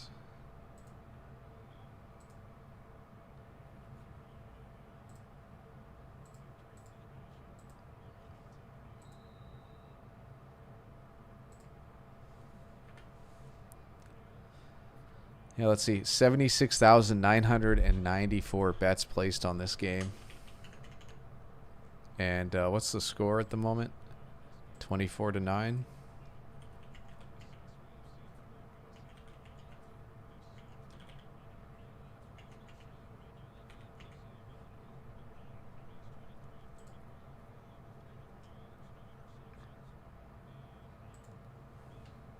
See you soon, Mud. Glad to have you. Well, he said no interceptions, Troy Aikman. Yes, but I mean, he did fumble it twice. It's not a perfect game. Thanks for joining us, Mud. Hopefully time starts opening up for you. Nice job, Eddie. Congrats on the win. And Mickey said, best bet I didn't make so far this year. Yeah, I was so hesitant to make a bet today, and the only thing that really convinced me was the juice just got so high on Houston at plus 104. I just, for some reason, couldn't pass it up.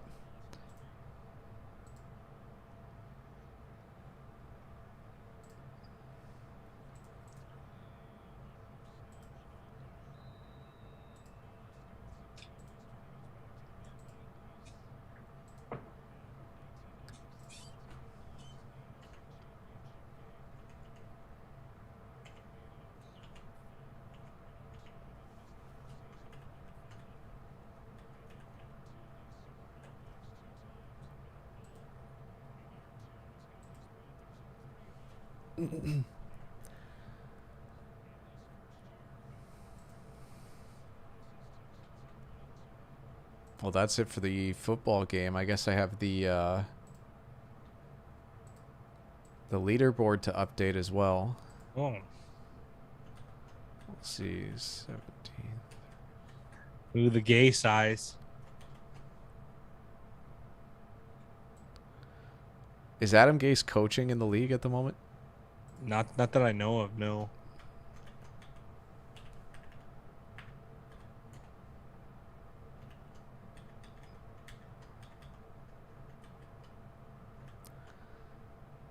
Yeah, 65% of people in the contest took Carolina -7, so 65% are winners. Unfortunately for us, we had Houston +7. We did. Interesting that line barely moved with the news of Tyrod beating Yeah. out. So I don't know if maybe that it was it was partially baked in already, I think. Yeah.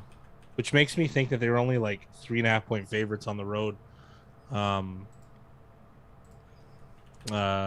Carolina on a naturally.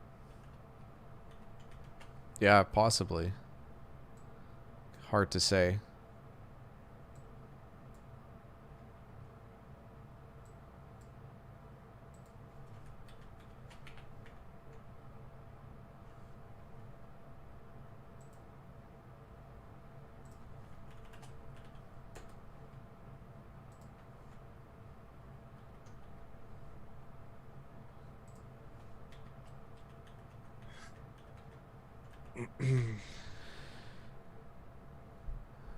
Dylan spending that stolen money. Or Gase's. Appreciate it, Eddie. Really nice of you to say. That's it for the Fat Guy and I. There's really Thank you, not much guys. else Yeah. to cover. Today's game was what it was. 5-star entertainment, as always. Darnold played well enough for the win. This game could have been a lot uglier, too, if Carolina got it done in the red zone. But here they are. They won by, 15? Still covered the spread quite handily. Yeah. And, I don't know what else is. I'm just rambling at this point. So you guys all have a good night. Thanks for joining us, and we will see you guys live again on Monday night.